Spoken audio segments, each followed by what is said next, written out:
Hey guys, welcome back to We Watch Movie. I'm Mike, I'm Jay. and this is Star Trek: The Next Generation. That's right. Engage. Number one, take us out.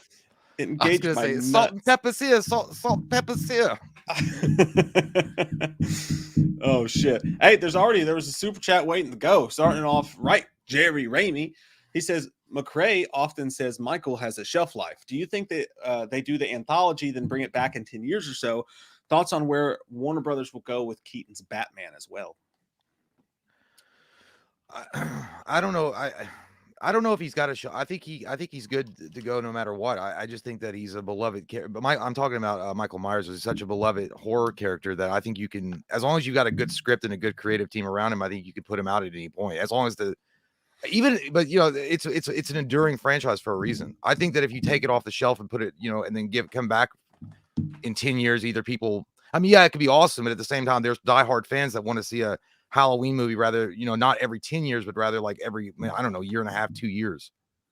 Yeah, I agree with that. And I don't think the anthology is the way to go either, because as I've always said, like you can take any anthology and what's the difference between that and any other anthology other than it's called Halloween, and it starts to confuse people about whether or not they're going to see Michael Myers. So it just seems pointless. Yeah. And I mean, Dave, that makes sense. I mean, what Dave's saying, Dave's still got a nice butt and I want to smell it. But at the same time, I don't think that, I just feel like, I feel like that's a character that can literally endure no matter what. I mean, I think there's so much love for that character that it's almost like Batman. Everybody wants to see Batman like as much as they can when a new movie comes out and it's got Batman or Batman related. They want to rush to the theaters and see it.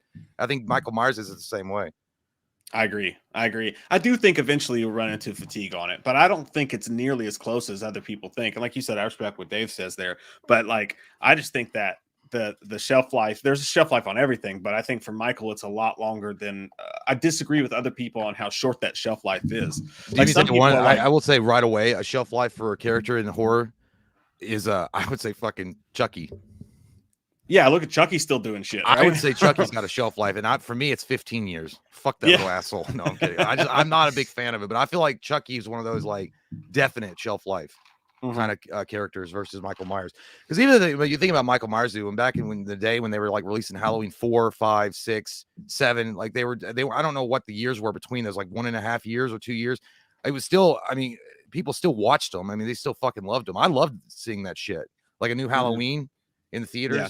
And look at Saul. I mean, Saul lasted for years doing it once a year. Now, I think that doing it once every year or two is a good idea. Like for me, I want to see it, but I don't think it'll be as successful. I think they do like a trilogy like this and then like maybe wait.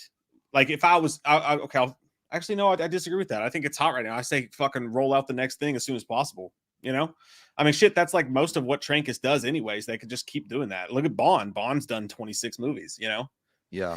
When was Rob Zombie's Halloween shit too? When was that? When did that come out?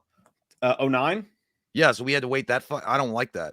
I don't like that. We had to wait that long for 2018. I know it wasn't even 10 years, but that hurt my dick to wait that long for it. Yeah, and I definitely disagree with people who I half agree with Dave saying that, but I definitely disagree with people who are like, after Ends, they should just stop. Never make another Michael Myers film again. I'm like, you crazy child. No, dog. That ain't gonna happen. That's not in your future. As far as what Warner Brothers plans are for Keaton's Batman, I mean, it looks good so far. I mean, he signed on for Batwoman, which is the only goddamn reason I might even peer that bitch. I don't even give a fuck about that movie or Batgirl, whatever it's gonna be called. And then he's also going to be doing the what was it? I think there was I don't know if it's confirmed or the rumor that he's going to be doing a Batman Beyond type of role where he's going to come back as Michael, as Batman, and then be the mentor to the new Batman. Yeah, I'm confused. So somebody tell me about this, by the way. Is the new Batgirl, is it going to be a movie or is this a WB show that they No, it's not. It's a movie. I think it's coming to, it's a exclusive, what is it? HBO Max, I think. Okay, so that's at least far more interesting to me than if they'd done it with CW. But yeah, Keaton's definitely, I guess they've released footage of him behind the scenes. And if that's true, if that's real, he looks fucking amazing in the suit still at his age. But I don't know. I could be wrong. Maybe it's a series, but I know it's on HBO Max. That's all I know. I know it's not a CW bullshit. Yeah, I definitely disagree with how they're doing it, but I'd say almost any scenario where we get more Michael Keaton as Batman's not a bad thing. You know what I mean? Honestly, I wouldn't. I don't want to put him in the Batgirl show. I think honestly, if you're gonna mess with him at all, like being in the Flash is badass. That makes sense. It's like an alternate reality Batman, and then throwing him in and doing the Batman Beyond storyline is fucking great because you can put him in a separate universe or whatever. I just don't like him in the Batgirl like as a I don't know. I just don't. Well, it's not fair to Batgirl, is it? Yeah. I mean, like that's all people are gonna want. Like Well, when that's they the go why I into would it. even tune in. Yeah, like that's all people are gonna be. Where's more Batman? Not enough Batman. Michael Keaton Batman. Like it's really not fair to the actress who got cast as Batgirl. It's not fair to that whole thing. Like if it was a one-time surprise cameo to get up ratings, sure, but this is going to be the main attraction. It's never going to make a difference. I mean, Alicia Silverstone will always be my Batgirl. That's right. Hey, Uncle Alfred. Yeah. Oh, God. No, that's in our future soon. Batman and Robin. Holy shit. What a train track on the underwear that is. I think next week we're definitely going to do the Batman. We'll pick back up with the Batman reviews next week, start with Batman Forever. And then right afterward, it's the turd at the end of the tunnel. Dude, Batman and Robin is literally the fucking kryptonite bullet that almost ended Batman for good. I mean, it took something like Batman Begins with Nolan to resurrect that bitch from the dead. Yeah. Yeah. Jaeger Bomb. Thanks, buddy. Says, I'll be right back. No, you won't be right back. You just broke the fucking rule. Ben Wolf, thanks, buddy. Says, number 1, cheers, sexy monkeys. 2, bro, trust me and watch the trailer The Contractor with Chris Pine and Ben Foster, same duo from Hell or High Water. That's right. Hell or High Water was a good movie. I wasn't a huge fan of the ending, but it was good. But I actually saw that trailer come up today. I was going to watch it, and then I didn't. But I will now that you. I haven't watched the new Doctor Strange. In the mouth of, or I want to say, I always say In the Mouth of Madness, the Multiverse of Madness, or whatever the fuck it's called. Doctor Strange 2. The new trailer, I haven't watched it yet. I want to though. It looks all. I mean, I know it's gonna be awesome. The Super Bowl spot that you and I watched was but at that point I was seeing through beer goggles, so I couldn't really tell what was going on. But you know the weird, I did watch. I finished up Rome. I know you wouldn't like it. You would like Spartacus, Blood and Sand, but you would not like Rome. It's Mark Antony and Julius Caesar and Augustus, great actors, by the way. Awesome fucking show, amazing, and it did pave the way for Game of Thrones. Then I also watched. I got in this Rome, like ancient Rome mode. So I watched a movie with not Ralph Fiennes, but his brother Joseph Fiennes, Risen, which was a pretty good. It was a neat concept, which is about a Roman soldier that was sent to investigate the Jesus of Nazarene, like if he was legit, and he follows it. And it's pretty cool from that perspective, that POV. Then I watched Exodus, Gods and Kings again. It's a turd. Dude, I liked it at first when I watched it just because I liked Joel, well, not Joel Edgerton. It was Joel Edgerton. I think that's the guy that played Joel Edgerton. Yeah, he was the Pharaoh. But Christian Bale's fucking awful in that, dude. Like as Moses, that like what a turd shit. And it's weird that Ridley Scott made that. He's an atheist. So it's like, yep, that makes sense. He's like, it didn't mean I don't, but I liked it at first. Then I watched it again. I was like, yeah, this is fucking horse shit. And then I watched there was another one I just watched, like an ancient Rome show. Anyway, I was just on this ancient Rome kick, dude. There are some good ones on there though. And then I've been discovered on Tubi TV. If you sign in, if you make a profile, you can actually have your own lists and stuff. I watched this movie. You remember this movie called American Bully? Yeah. I never watched it, but I remember it. Terrible. I think I watched it when it first came out. I was like, oh, it's pretty good. It says a lot on today's youth, and it was terrible. It was badly acted. It was poorly written. Yeah. No, maybe I did watch that. I don't remember. But yeah, dude, I love that you get on these kicks of certain things. Well, before this, it was what the fuck was it? No, it was just a TV show thing you were on, I think. Well, I got on I was watching Kingdom, and then I watched Ray Donovan. Yeah, that's I'm like 4 episodes into Ray Donovan. It's good. It's the exact show I thought it would be. You need to watch after that. After Donovan, you got to watch Kingdom. Holy shit! Oh, I've watched a couple. Yeah, I've watched a couple. Yeah, that guy. We're gonna be talking about the Texas Chainsaw Massacre remake tonight. But the dude that's in that, the guy with the glasses, I can't remember his name in the TCM remake, but that's Jay from Kingdom. And dude, in Kingdom, he's badass. He's so different from the character he played in TCM. Yeah, and he's a ripped fucking guy. Jesus Christ, I want to iron my clothes on his stomach.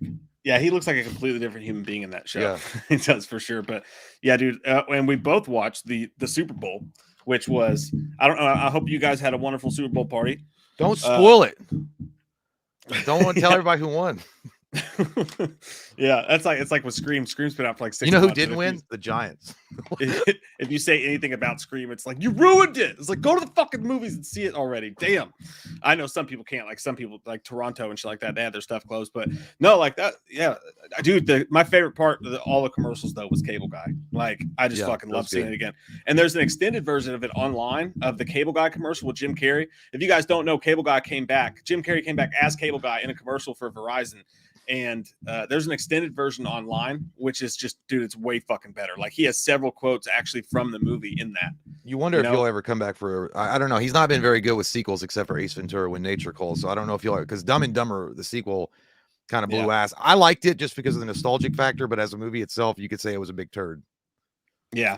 Well, my favorite line, dude, from the I don't think this was in the TV spot, but in the extended cut, he actually says, he's like, "Is this illegal?" He's like, "I can have you arrested and put in a cracked hell away." He actually did that whole line, dude. I was laughing my ass off at that. It was great. By the way, speaking of which, is Screaming. You said someone said don't spoil it. The news is it's going to be. I think it comes out on streaming services later this month. I think the 1st of March, actually. Well, I know the 1st of March, Spider-Man: No Way Home is releasing. Do you have to pay $20 to watch it? Yep. Or I think it's either to watch it or you buy, like you own it. I think it's not to. I think they said it's $20 maybe to own it. I don't know, because I know the people said they had digital pre-orders are going to be able to go with it on March 1st. I'm excited about that. I want to watch that shit on HD. Yeah. By the way, it did surpass Avatar as the highest grossing domestic movie of all time, but it didn't surpass, not the highest grossing movie of all time. I think it's like 3rd during the fucking pandemic too. How about that? Yeah, I think it's 3rd overall. In the total gross. They were saying today, the big news is today. It's like everybody's asking Ryan Reynolds if he's in Doctor Strange 2, and he says, "I'm literally not in Doctor Strange 2." And that's like the story. It's just him saying, "I'm not in the movie." But it's like it doesn't matter now if somebody says they're not in something. Like we're gonna do this with every Marvel movie now, like the Hulk, or fucking whatever, whoever you name. It's like they say they're not in it, but maybe they are. Dude, because it's weird. If you go and look at Avengers Endgame and Avengers Infinity War, Deadpool's listed, or Ryan Reynolds is listed as one of the cast. If you go on IMDb, he's literally in the cast. So I was like, did I fucking miss something? When the fuck did we get ice cream? Like, that's how I was like, I don't remember that. And I was like, maybe there was like a butt cheek shot. You just don't even know it. Yeah. Like when they're all running to fight Thanos, maybe he's like peeing or something in the corner and he just got sucked in by Doctor Strange whirlpool. Yeah, I never take IMDb at its word for movies because people can get in there and do fucked up things. But, what do you do? Hey, we're over 300 tonight. Cheers to you, folks. Okay. Welcome to the shit show. I love Gerard Butler in that movie 300. It's such a beautiful CGI abs. Tyler Rumpfeld, thanks, buddy. He says, "Hey guys, got into an argument with my mom recently, and she said, 'You have no idea how stupid you are, do you?' And then I said, 'Actually, yes, I do.'" That's great, man. I thought he's like, I got an argument with my mom, and she said, "Well, yeah, you're adopted." Like, good. I hate your fucking cooking too.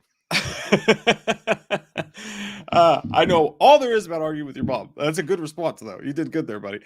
Muzzy Films, thanks, man. He says, "Would like to see a 3rd film to both The Collector and The Strangers. Also, Kevin Bacon's best movie is Death Sentence. It is. Change my mind. Much love, guys." There's no mind to change there, Muzzy. I don't want to change your mind. In fact, I want to invite you out to dinner and discuss these things with you because I'm on your side. Let us run for governor together. But yeah, do that. Yeah, and no doubt, that's it. The only other thing I would argue with as far as like one of his best roles, I'm not saying it's unheralded. Death Sentence, he's completely unheralded. Nobody really talks about how much of an amazing actor he was in that. But I also think what slips under the radar too is Stir of Echoes. I think he was awesome in Stir of Echoes as well. And that was a great fucking movie. The only reason why I didn't get as much praise as it should have got is it was in the shadow of The Sixth Sense, which I'm saying The Sixth Sense it's still an awesome fucking movie, but still, that's why Stir of Echoes was never really remembered as much as it should be remembered. Kevin Bacon was also really good in The Woodsman, another unheralded fucking acting role that no one talks about. I still haven't seen that one because I just don't want to see him. It's fucked up. Oh, it's a fucked up movie, but it's great. And he's also a really good bad guy in Hollow Man. Yeah, he's a good bad guy in Hollow Man. There's a lot of Kevin Bacon movies that went under the radar. Death Sentence probably the biggest under the radar Kevin Bacon movie. But you're right, Stir of Echoes is fucking right up there with it, man. I love that movie. Yeah, and as far they're supposed to be making a 3rd film to The Collector. Like they had actual shots from them shooting it, but I don't know if they ran out of money or got shut down or COVID killed it or what's going on with that. I got on a kick for The Collector. I watched the first one. I have to watch. I think I like the second one better than the first one, which I know is usually. I think we said that. Like, what's a sequel that outperformed or did better in your opinion than the first one? Somebody asked us that like a week or two ago, and I think The Collector 2 did better. For me, I liked it better than the collector one. I don't. Yeah, I didn't. I got to go back and rewatch it though. I've seen the collector like 5 times, but I only saw the collected in the theaters with you when we reviewed it. That's probably why, because I hadn't seen the first one, so I had no idea, and obviously it just stuck with me. I was like, I like it. Oh yeah, that opening like nightclub scene was Yeah, fucking wackadoo. Good stuff. Yeah, man. And by the way, also the Strangers could use a third film too, for sure. I totally agree with that, Muzzy. Well, it depends on what they do with it. I mean, shit. They basically made Potato Mask supernatural. I say fucking run with that shit. Well, if they're gonna go that route, then yeah. But I mean, if they're not, then it's gonna be pretty much like a copycat doing it like in Scream. Yeah, exactly. I say run with it. Did it do good in the theaters? I don't know if it did well financially. It did not. I don't think not? Pray at Night did very well. Fuck it, do. But then again, I mean, we're gonna be talking about the TCM remake tonight. It also got panned. Yeah. But you know the weird thing is, it got panned by critics, but it made $107 million off a $9.3 million budget, so it was still a success. Yeah, that's why The Beginning came out. Which, yeah, forgive me tonight when we're reviewing that if I get it confused with The Beginning, because I went ahead and started watching The Beginning, and I flipped back to the other one because I was going to watch The Beginning first, but then a bunch of shit happened today, and like I had to go. I was going to watch both movies today, so I had to stop watch that one and cut it off and go back to the original remake. So I got all fucked up. So I might get those confused tonight. But yeah, I know I don't like The Beginning. I really do. The TCMs are literally it's the original one, the second one, and the remake, and that's all I give a shit about. But is interesting is like it got panned so badly by the critics. TCM the remake did. I'm talking about Roger Ebert gave that bitch a 0 out of 4. Like he gave a special pimp hand slap to it and said it was unjustifiably mean without any cause or reason, and it was just one of those movies just to watch that had no bearing. He gave it a 0 out of 4 and said, fuck you. But it's still the highest grossing TCM movie ever. Like no other TCM has come close to it. The original or the remake? Which one? The remake. Oh, okay. Yeah, the remake. No, that's weird because in the remake, Roger Ebert, because I actually read his review, Roger Ebert gave the original a 2 out of 4. And he kind of liked it. He thought it was kind of, grisly and it was interesting and it was a good concept. And the remake, he was like, it was absolutely an unneeded remake. And he said it was literally just mean desperation. It had there was no significant kind of commentary on today's society. I was like, well, first off, it's a horror movie. So I don't get what you're saying. But at the same time, I kind of get what you're saying because you're saying that basically he was saying the first one with Tobe Hooper was so original and unique. It was unnecessary to make a remake. Like it absolutely did not need a remake. Yeah. I mean, I could see someone having that reaction to it. I disagree, and we'll get into that later. Actually, when we go to do the review, we should actually look at the Rotten Tomatoes scores and see what people say about it. So D-Land, shout out for noticing the haircut. I appreciate you. It's always nice when someone sees your haircut. Did you get your haircut? Yeah. You did? Yeah. I can't see the sides of it. Yeah, you're looking fresh. Yeah, I got actually went to a real life barber. Talking to you. I went to a real life barber today.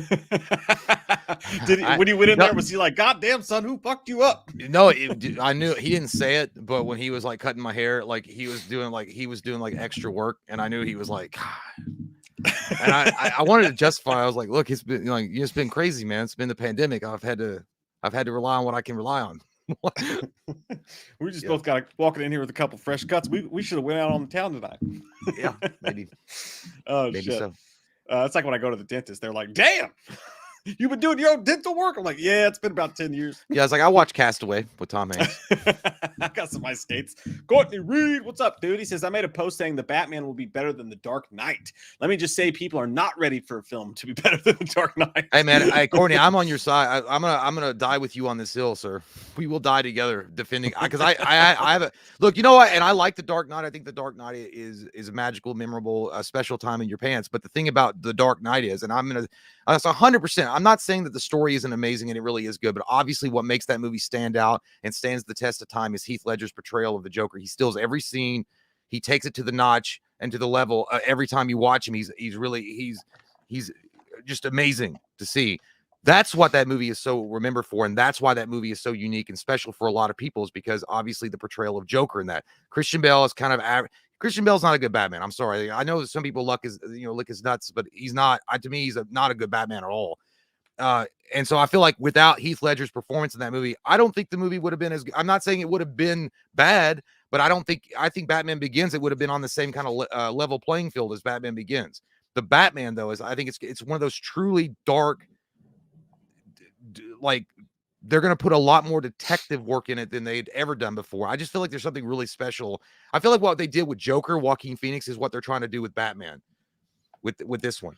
Yeah. It's got a very Seven vibe to it. I'm all over the fucking place with this one, dude. Like all over the place with it. Because here's the thing. I think Dark Knight's a little overrated. Okay. But I also still That's what I was going to say, but I didn't want to say the words because I don't want to get misquoted. But I mean, it's maybe the best Batman movie. It's top 2, one of the best top 2 Batman movies. I just think that when I watch it, it's got extreme greatness in it, and it's 90% extreme greatness. But I think a lot of people do overlook what I think are some really bad things, which is obviously Christian Bale's performance. I think Christian Bale's like a huge part of that. No, I think he's perfect as Bruce No, Wayne, I'm saying I think he's a huge part of the negative, like the stuff they overlook, because like that whole voice thing, fucking awful. Like it became a joke. And I'm only talking about him in the suit when I say that. I think he's one of the best Bruce Waynes, but in the suit, he overacted the shit out of that. And I know you and I disagree on this. I thought Aaron Eckhart overacted the fuck out of Two-Face. And I thought that the whole look of Two-Face wasn't that great. That being said, that movie's still like a 9.5 or a 10 for me still. And I also don't think that the Batman's going to be a better movie. I think it's going to be great, but I don't see it. The thing about Dark Knight that makes it so special is it feels like The Godfather 2. I mean, it has that weight to it. Like when Joker's got his head out the car, just that scene, it's got this feel to it that I don't think can be matched. Well, I think the Godfather Part 2 though is Godfather Part 2 was made by a great ensemble cast that made it so well. I mean, it wasn't just, I feel like Joker himself, Heath Ledger, was the reason why that movie stands out in people's minds. I think it's a part of it, but I also think it's Christopher Nolan's direction. Like the way the story's great. Yeah, that's what I'm saying though. Like the way he shot Gotham and the way the scenes and like just the importance on the scenes. I'm not necessarily like comparing them like that. I just mean like what a widespread epic Godfather felt like it was. Like that's what Dark Knight feels like to me in the realm of superhero movies. Hey, dude, you know who I always forget that was in that movie is Michael Jai White. And Michael Jai White's a fucking badass dude. And by the way, did you watch that? I don't know how old the interview was, but they were interviewing Michael Jai White. Dude, I'd love to have him on the show because he seems like a super sweet guy, like a super nice, easy to talk to dude. Because he's just like this motherfucker trained. He's like trained in like 9 different martial art like forms, like 9. As I was Wikipediaing because what happened was they were asking in the interview about doing his own stunts or something like that, and then about stuntmen. And then it got brought up. It's like, hey, I heard that Steven Seagal actually punches his stuntmen for real. And he's like, yeah, he does. He's like, that's not a joke. He said it's called tagging, but he said it's like a badge of honor. So they know that, but they just let him do it. But he was like, do they get mad? He's like, fuck yeah, they get mad. He's like, because they're hired to do a job, but Steven Seagal is a piece of shit, phony asshole. And like he'll punch him on fucking. I'm not saying that he doesn't know Aikido, but he's fat and he runs like a girl. But he can. I know he can do Aikido. But the thing about him is he literally does it. And then they asked Michael Jai White. They were like, because he's like, you had a fight scene with him. Did he ever punch you? He's like, no. And he's like, oh, he didn't punch you. He's like, no, because I'm not a stuntman. Pretty much saying he knows what would happen. I'd whoop his ass because that's funny. Because when they had before that. Steven Seagal, that one dude he's like a real life Hollywood tough guy. I'm just gonna throw out some of these actors and see what you think. If you were in a street alley fight, who would you have at your back? He's like Michael Jai White. He's like, can I laugh in your face? Oh, I remember that. Yeah. He's like Jean-Claude Van Damme's like, can I laugh in your face? And he's like, really? Is it that hard to? He's like, can you name one? And then he kept naming, but yeah, I was like, dude, Michael Jai White would literally he would make you lose weight because he would binge your ass like a pretzel and then fucking eat you. Because it pisses me off, dude. He like kind of having a hard time not wanting to be bent over. Dude, I watched this comedian named Tom Segura, and he hit it so on the head about Steven Seagal, dude. Like on the fucking head. He was like, the thing about Steven. I was like, God, I never thought about that, but it's literally true. He's like, the thing about Steven Seagal is one of those guys that is he's like a master of everything, like anything and everything. He knows everything. He was like, hey, look at that gun that they're gonna use in this next thing. He's like, oh, that's actually a B-55,000 one. It's like, oh yeah. He's like, why? How do you know that? He's like, because I shot him for 48 years. And then it was like, oh, hey, he goes, look at that helicopter that's flying by. That must be a gunship. He's like, that's actually a gunship that they used in World War II, a 1615. He's a compulsive. No, he's like, oh yeah. He's like, how you know that? Because I piloted him for 62 years. And he was like, yeah. Oh, he's like, well, he goes, yeah, they used to call him Thips because if you listen, they goes, tip, tip, tip, tip, tip, tip, tip, tip. I was dying. I was like, that's exactly what he is. He's everything. He's like, because you always have that one friend that no matter what you say, they know everything about it. Like every fucking thing about it. Like anything, everything.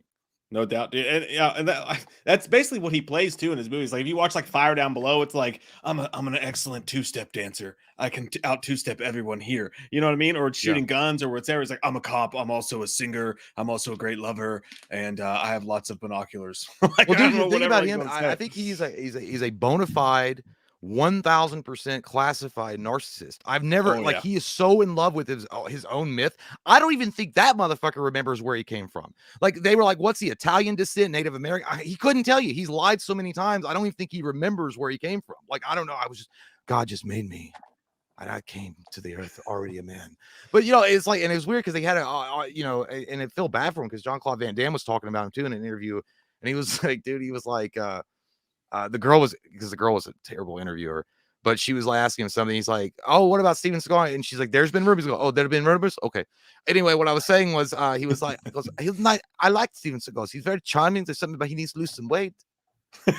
But did he say that? yeah, he's like, he needs to, because he's like, it's not Good healthy. for him. It's not healthy for him. But he's like, he needs to lose some weight so he can do some of the action scenes. But I would love to work with him. He's like, he doesn't like me, but I That's don't know such a why. fucking dick move, but I love it. No, but he was being legit because he said before he said he said he didn't have any problem. He's like, do you know why he hates you? And he's like, no idea. I was like, because he's fucking jealous of you. That's what it is. Oh yeah, he hates anybody that can challenge his. Well, because when he was on Arsenio Hall, they were like, yeah, Arsenio was like, hey, he's a champion. He was like, I don't believe it. I was like, dude, he's got fucking titles. Yeah. Like he's literally a tournament champion. Speaking of some action movie news that's actually in the realm of good things, Jean-Claude Van Damme is coming out in a new movie. I had the fucking I know Cody texted us about it, but yeah. I also got an email about it. Where is it? Because I'll read it to you. Okay, yeah, this comes from ENT News. Sunshine Sacks marketing whatever says today Cross Creek announced the Jean-Claude Van Damme's final and epic farewell to fighting. Find details below. It says Jean-Claude Van Damme to star in Jeremy Zag, What's My Name? Snoop Dogg. It's called What's My Name, and it says action star and renowned martial artist Jean-Claude Van Damme is set to star in What's My Name for director Jeremy Zag. Tyler Thompson will produce for Cross Creek. Yada, yada, yada. It says described as Van Damme's most ambitious and personal film to date. What's My Name marks his final and epic farewell to fighting.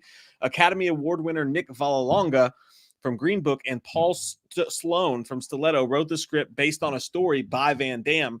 The description is playing himself. Van Damme is left in a coma following a serious car accident. He wakes up with amnesia, unrecognizable to everyone, including himself.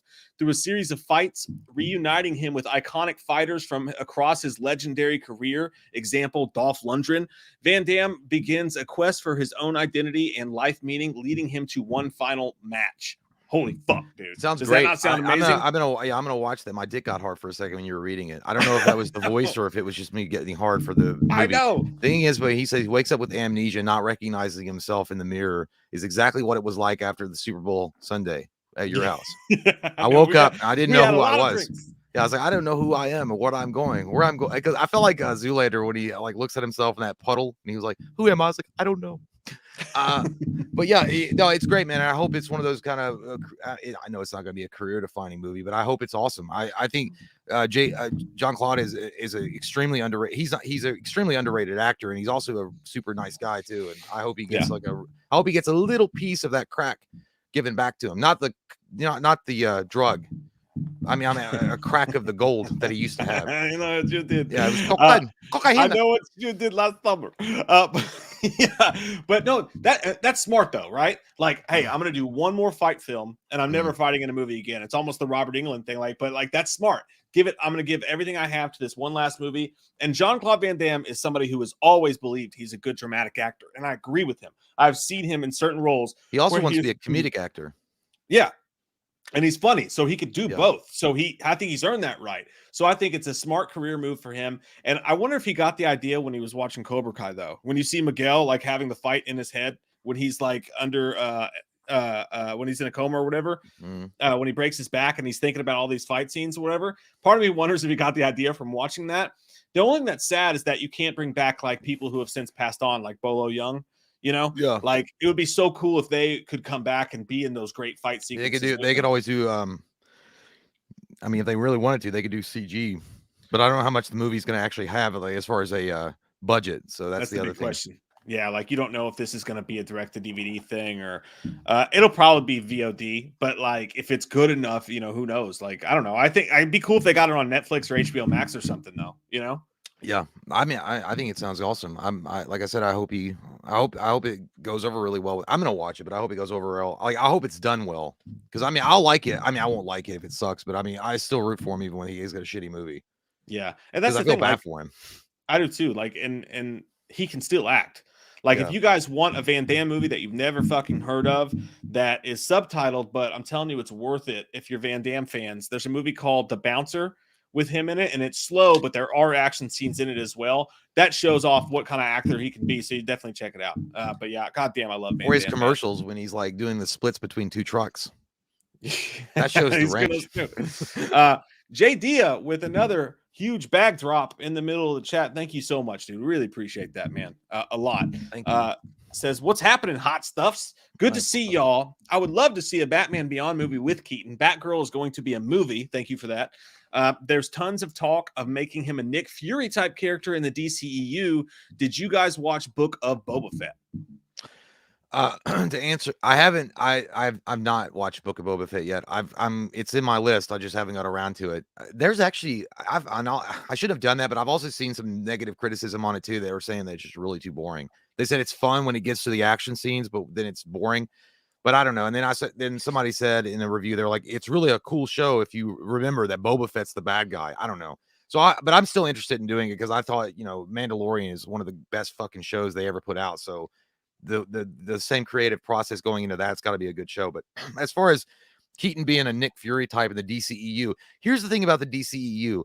They literally put a dildo in their own fucking butthole and then walked around. They walked 10 steps with a dildo in their own ass when they got rid of Zack Snyder, and this whole rumor about them rebooting the fucking thing without Superman and Batman and having the big three be Wonder Woman, Batgirl, and whatever the fuck. At that point, I don't want Keaton to be smeared in that universe. I don't, because I was like, if it was the Snyder universe that was already set up and started with where they could have actually done something really monumental and different from Marvel, having Keaton come back into that world, into the world that Zack Snyder built, coming from a Tim Burton background, dude, it would have been a match made in heaven. It would have been fucking amazing. So right now, having Keaton being in the world where it's like that's going to be the future, that the big three is going to be that, and then there's no more Henry Cavill Superman, and there's no more Ben Affleck as Batman or anybody really worthy of. I mean, we don't know. I mean, what's going to happen in the future with Batman as far as the DCEU is concerned. So I'm kind of not into it. Like I love to see Keaton obviously as Batman, but I just don't want to see him in a. It's like seeing your grandpa like go into a gas station where there's fucking crackheads around every corner. Like he's he's going he's like going into a 7-Eleven to get like a pack of cigarettes, but that he could get killed because there's crackheads out there. You know what though? Like I when you said it, JD, when I heard like, okay, Keaton as Batman as the DCU Nick Fury, my mind immediately went, fuck yeah, like that sounds amazing. And then I remembered while Jay was talking all the rumors of what they're supposed to do. So if he's supposed to be this Nick Fury for like a good DCU universe where they're doing shit kind of right, you don't have, like, I wish they would bring back Snyder, but that's not, there's more than one way to skin a cat. Or they could have just treated Cavill with respect and kept it right, man. Yeah, and even all that being said, and all the fucking terrible bad decisions they've made, they could still make a pretty good DCEU and do some cool shit. And if they had Keaton as the Nick Fury to that would be amazing. But not with these rumors that are coming out that they're going to do what people are saying they're going to do. Yeah, that's terrible.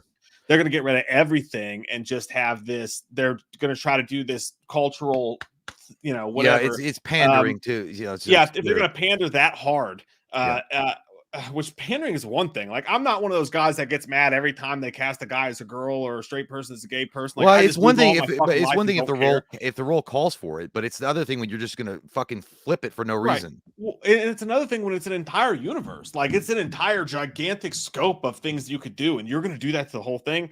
You know what? Hey, it's like that scene in Crimson Tide. He's like, "May God be with us," or is it Hunt for the Red October? I don't remember, but that's. Dude, I wish to God I had the power of Crimson Tide because I wish I had the money to buy Warner Brothers, and then I'd walk in that fucking office where they have all these meetings and they say, we're gonna do all this virtue signaling and bullshit and blah, blah. And I'd be like Gene Hackman. I'm like, I'm the commander of this fucking ship. Give me the key. And I was like, you're all fucking fired. Every fucking one of you are fucking fired. Zack Snyder, get him on the phone right now and say, I will personally suck his dick for him to come back and fix this. That's what I would do. Which movie is it when they're like, God help us all, or may God be with us, or whatever? Is it Hunt for the Red October or Crimson Tide? At least the Denzel Washington. Crimson. Yeah, it was Crimson Tide because Denzel. It was like he was like, God help you if you're wrong. He was like, if I'm wrong, then we're at war. God help us all. That's what it was. Yeah. God damn, Crimson Tide is such a great fucking movie. I always get those two confused. Hunt for the Red October and Crimson Tide. I can never straighten them out in my fucking brain. Yeah, dude. It's funny too because I always remember Crimson Tide because I can always remember that James Gandolfini was the guy in that movie. He was Gene Hackman's boy. Yeah. Like those are both great fucking movies. That's a double feature right there. You know, that's great. A nice double. I think they even sold those as double features at Walmart on DVD. I watched maybe that's why I get them confused. I watched Changing Lanes. No, not Changing Lanes. It's the other Affleck. Sum of All Fears. Yeah, that's a good fucking movie, dude. You know what's weird is it was always weird to me. It got tanked. I remember seeing the reviews and everybody hating on it, and then I watched it. I was like, it was a pretty standard, pretty good action movie. Like it didn't really it's nothing special, but it was a good popcorn movie. Like I don't know. Well, they had that nuclear bomb go off, and they like showed the effects. I thought that was pretty fucking dope. You know what I mean? Like that was pretty good. Actually, a good double feature. Crimson Tide. Actually, a good triple feature. If you're gonna throw Crimson Tide in there, The Hunt for Red October, and Das Boot. Those three right there. Never seen Das Boot. Oh, you got to watch that one. You got to get on that shit. No, Das Boot. That's it. Well, it is about the German submarine, but dude, it's fucking good. Yeah, I've never seen 19 Crimson or fucking UFC. What's it? K19. K9. I know. I never watched one. K9. I know what you're talking. I never watched Widowmaker. Yeah, that's the one. K9's the Widowmaker. That sounds like made for TV on TNT. I love middling action movies like that like just came out in the 90s and mid 2000s. Dude, but Crimson Tide was like strong. Like it was strong. Oh, not those ones. Those were heavyweights. Yeah, you know. But yeah, you like the bantamweight action movies. I get it. Yeah, like the weird like Jack the warm up fights before the heavy. Yeah, like the middling, like and then or like those strange Dolph Lundgren films, you know, that come out. But what was I gonna say? One more time, just in case if you all are appreciating this conversation we're having about action and shit like that, I just want to throw it out there one more time, please. If you like shit like that, if you like fucking Schwarzenegger type characters doing cool shit, watch Reacher on Amazon Prime. I swear to God, you will not be disappointed. Don't get it confused with Jack Ryan. It's not Jack Ryan. It is this gigantic sumbitch who will fucking tear people alive. There's so many good fighting scenes in that show. Oh my God, it's old school. I haven't got around to watching that. I did see, like I mentioned, I think you mentioned that last week, and I do know that the creator of the Reacher series had said that the reason why the Tom Cruise version of that was so poorly received is one, he wasn't big enough. Like in the stories of Reacher, I guess in his books, Jack Reacher was supposed to be a big fucking dude. Like it wasn't supposed to be like a lithe kind of dude, like built like Tom Cruise. By the way, I did catch up. I am caught up all the way on Suicide Squad. Some good shit. Me too. And dude, we got a screener for it. I know it's too late now. It's one more episode.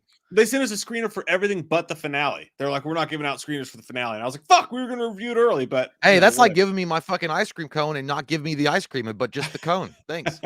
Let me show you guys. Dude, it's so good, by the way. And Robert Patrick is a piece of bastard in that, but dude, he is so fucking good. He is. Oh man, that last episode was amazing, wasn't it? You know what? I know it's supposed to be a bad thing, like the white dragon, the villain suit that he wore, but it looked cool. Like it looked badass. Like I'm not saying for what it represented, but I'm just saying like overall, like I was like, you know what? I hope that somebody takes that and makes it a good thing because he called himself the dragon or something because it looked cool. Like the design looked cool.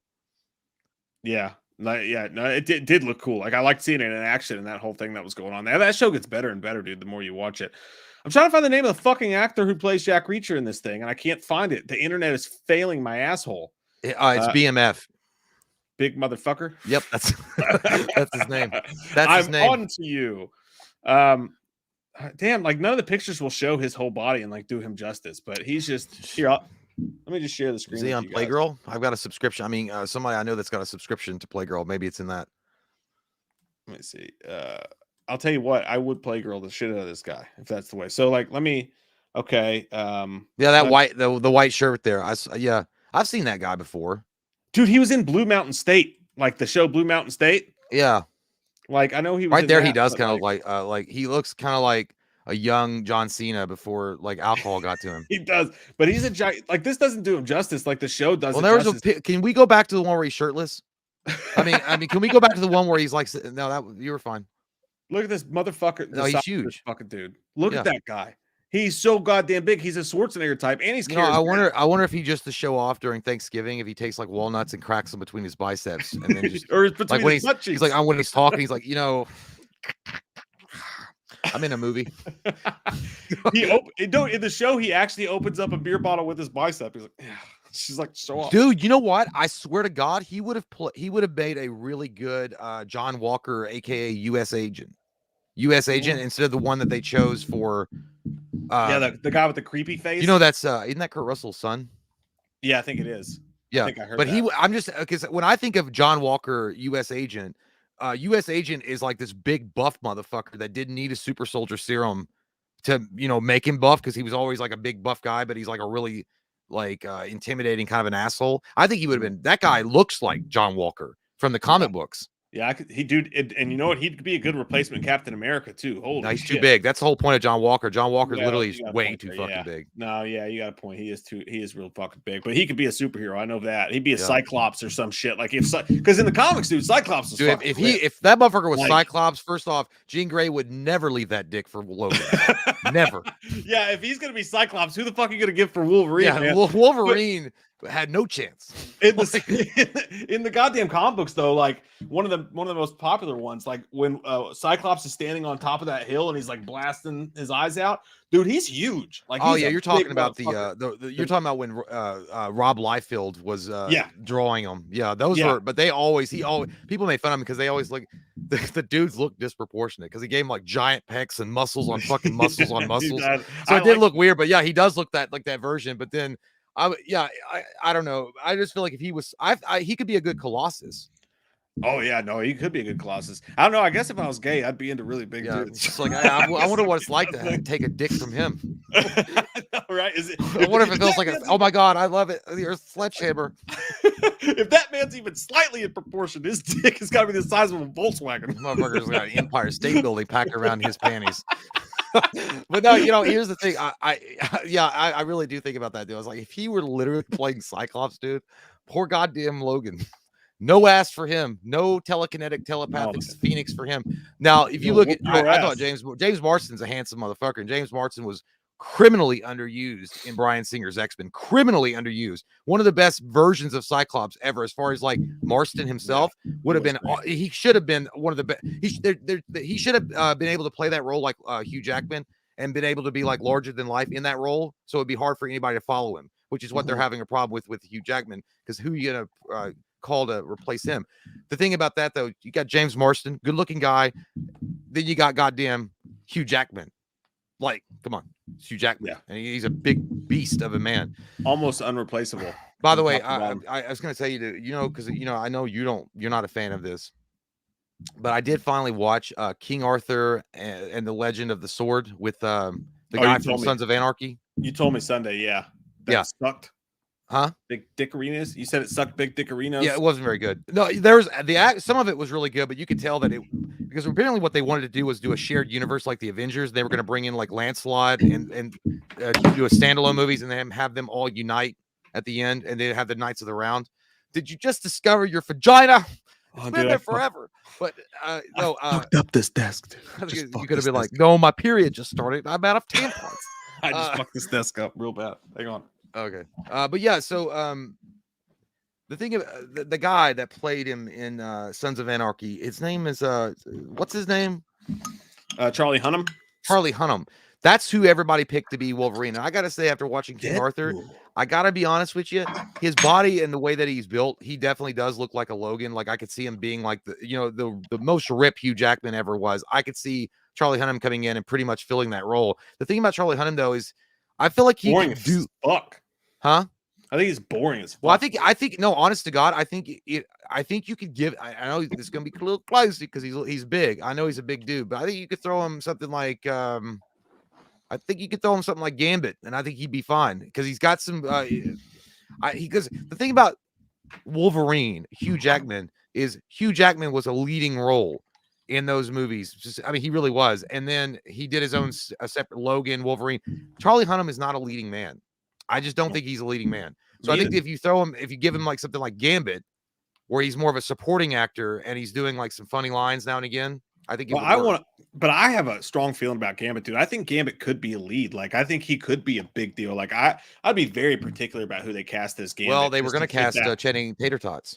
Yeah, and I don't really see it. I don't know why they want these thick fucking dudes to play Gambit. He's tall and slender. He's a Timothy Olyphant kind of guy. You know what I mean? Like, the dude they got from Friday Night Lights, great actor. I like the guy.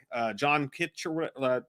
You know what I'm talking about, right? He was in John Carter Must Die. No, John Carter versus Mars or whatever the fuck. You know what I'm talking about, right? Oh, you're frozen. It looks like you're frozen, but it looks like you're in a frame. It looks like the frame that Wolverine holds in his bed in the animated series. Oh, there you are. You're back. I was gonna get fucking pissed because apparently Channing Tater Tots hacked my internet and got pissed that we were talking. But yeah, no. What were you saying? I was just going on a whole diatribe, but I just think that like Gambit's got to be tall and skinny, like we were talking about X-Men Origins. The portrayal. I like that guy, the guy that played, Yeah, I hate him as Gambit, but I feel like it was too soft. Yeah, and he's small, and like he's not small, but he's like shorter and thicker. Like Gambit should be taller than, like, he should be lanky, and he should be. No, I know. If you're gonna go by more of a comic accurate portrayal of what Gambit should look like, yeah, he should be more of a lankier type of dude. Yeah, and then you always wonder, like, how the fuck did you manage to score Rogue, you son of a bitch? It's got to be smooth. But then he got them sexy red eyes. Got those red eyes. Yeah, dude. Gambit and Mr. Sinister are just two characters that they just never fucking even tried with. I feel like, Well, I feel the same way with Cyclops. Cyclops should have been given a lot better treatment. True, and that includes even the newer ones. I'm not saying that the guy that played him in the newer X-Men I liked him, but he's a great actor, but I don't like him as fucking Cyclops. I just feel like Cyclops should have been like a focus for them. Before you bring Wolverine in, build the original fucking team. The original team was Cyclops, Iceman, Angel, Beast, and Jean Grey. That's the original 5. Build that first, and then move on. I disagree with you there. I want. Did you hear that fucking sneeze, dude? I know it sounded girly as fuck. I did. I don't know where. Sound like the whistle came at your butt. That was a weird sneeze, man. But no, I do disagree with you there, because I just like the main core, the big, the animated series. Yeah, you want Colossus and Nightcrawler and guys like that. All that shit. That's my jam. Well, you have to wait before you get your fucking dessert. Eat your steak and potatoes first. Eat my dick. It's too small. It's not even a carrot. It's not filling enough, Dad. Yeah, Dad. Your dick's not working. Mark Ponce de Leon. Thanks, buddy. He says, hey, Mike and Jay. Jax wants to know, what's your favorite Halloween movie? He said his favorite is H2O. Jack's favorite one? You're young. You'll grow into better movies. Jesus Christ. I remember when my first juice box. Yeah, he's probably not having a beer first. My favorite Halloween is I think I said this before. Halloween 78 is obviously a masterpiece and everyone loves it. And I think that's the common answer that anybody's going to give. It is, without a doubt, zero flaws. It's such a perfect sexual movie. But I've got to give it to Halloween 4. As far as a movie that I can watch repeatedly and always love it, and just really put you in that Halloween fall feeling in such a wonderful way, it's got to be Halloween 4. Other than the mask sucking big donkey dicks, Halloween 4 is like, to me, I think it's the perfect representation of what Halloween should be. Yeah, I'm not going to say 4, although that may have been my answer because you said it. And I'm not going to say Season of the Witch, bitch. I'm not. I'm also not going to say the original because I feel like most people would say that. So I'm going to go off on a different limb, even though it may not be 100% totally true. I'm going to switch it up because sometimes you have to switch stuff up, and I'm going to go with Halloween 6 because no one loves it. That's a good one. And I love that movie. But it's so rewatchable, dude. It really is. It got terrible reviews, but Curse of Michael Myers is so fucking good. But it's also got a lot of it holds dear in your hearts and farts because of the nostalgia. I remember seeing the trailer for it when I was a kid coming on TV, or when I would rent a movie, like a new movie, and you would see the trailer for it. It's so fucking cool.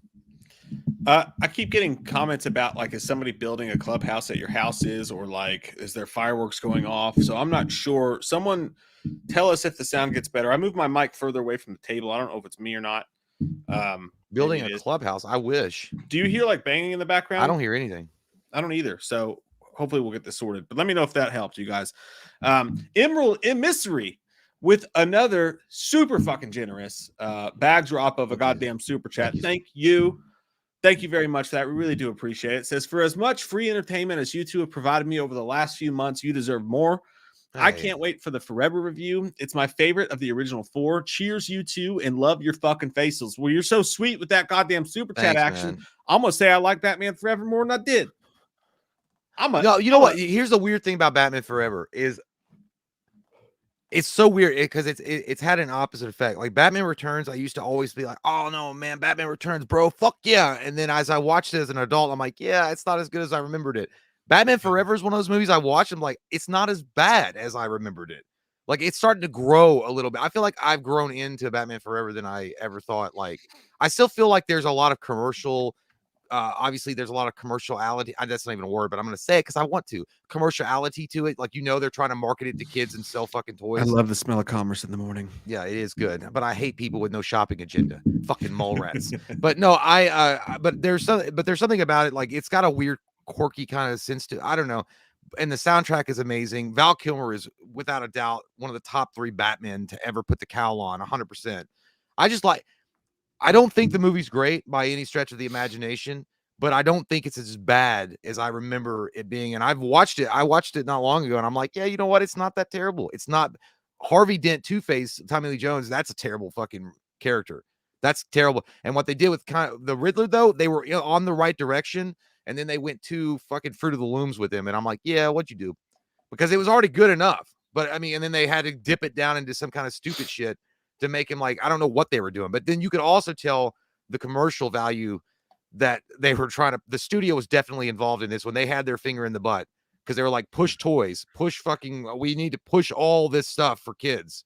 And it's weird, like as a movie now I watch it and I hate them for it, but like watching it back then I appreciate it, dude, because some of the best fucking toys and like marketing ever came from Batman Forever. But then, dude, but it was the precursor to the shithole that was basically a McDonald's commercial in Batman and Robin. But I'm just saying, man, they had some snazzy ass toys that came out of that. The Batmobile was looking sexy at times. The new suits were looking so cool in that movie. There's a lot.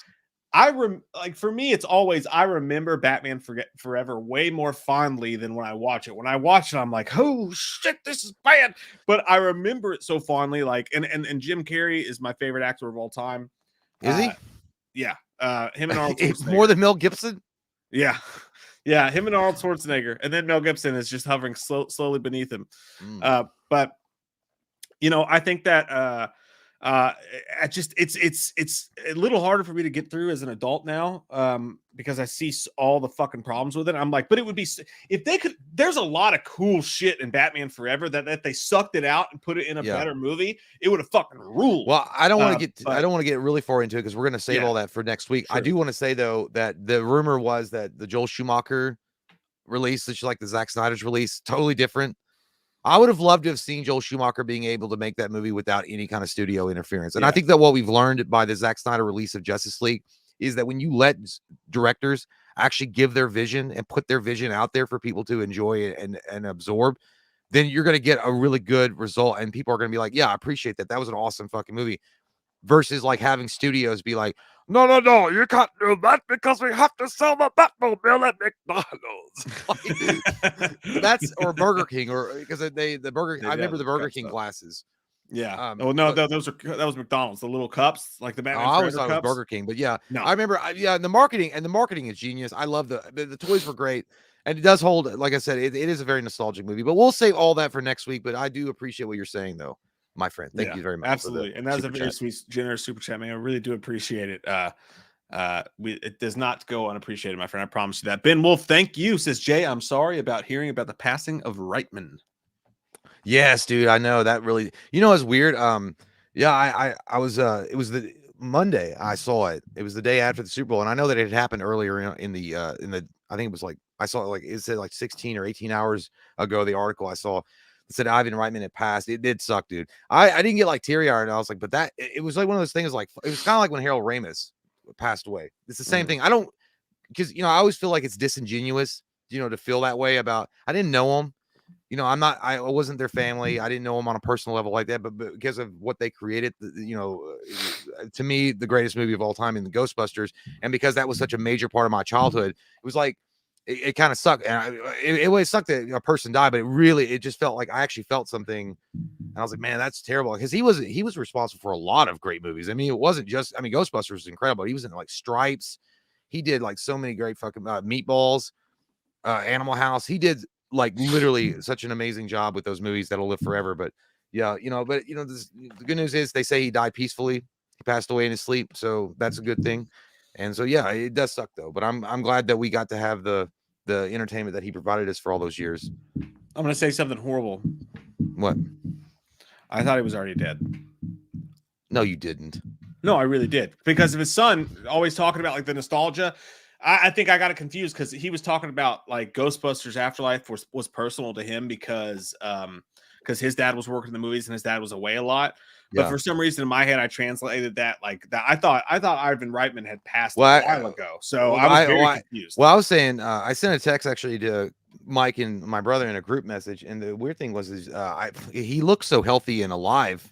They just did an interview after Ghostbusters Afterlife came out with him and Jason Reitman and all those guys they were talking about. And I'm like, he seemed like so like in good shape, but that's what it is. And, just be thankful for the time you got on Earth and move on from there. So yeah, but I mean, it does suck.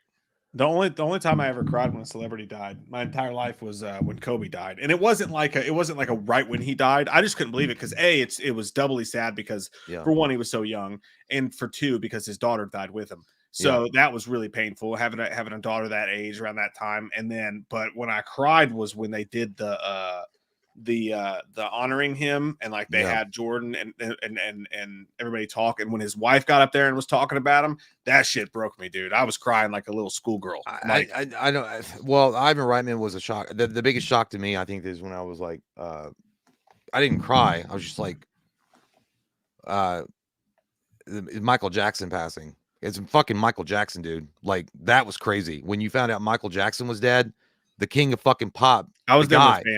That didn't get me at all, but I know that you guys love him. The whole world. I mean, it was just a big shock. And this guy provided music, and he literally earned the title King of Pop for a reason. Like nobody ever listens to songs without having a Michael Jackson somewhere in their playlist. Michael Jackson was a huge fucking deal, and the fact that he died, I was just like shocked about that because he was still pretty relatively young when he passed away.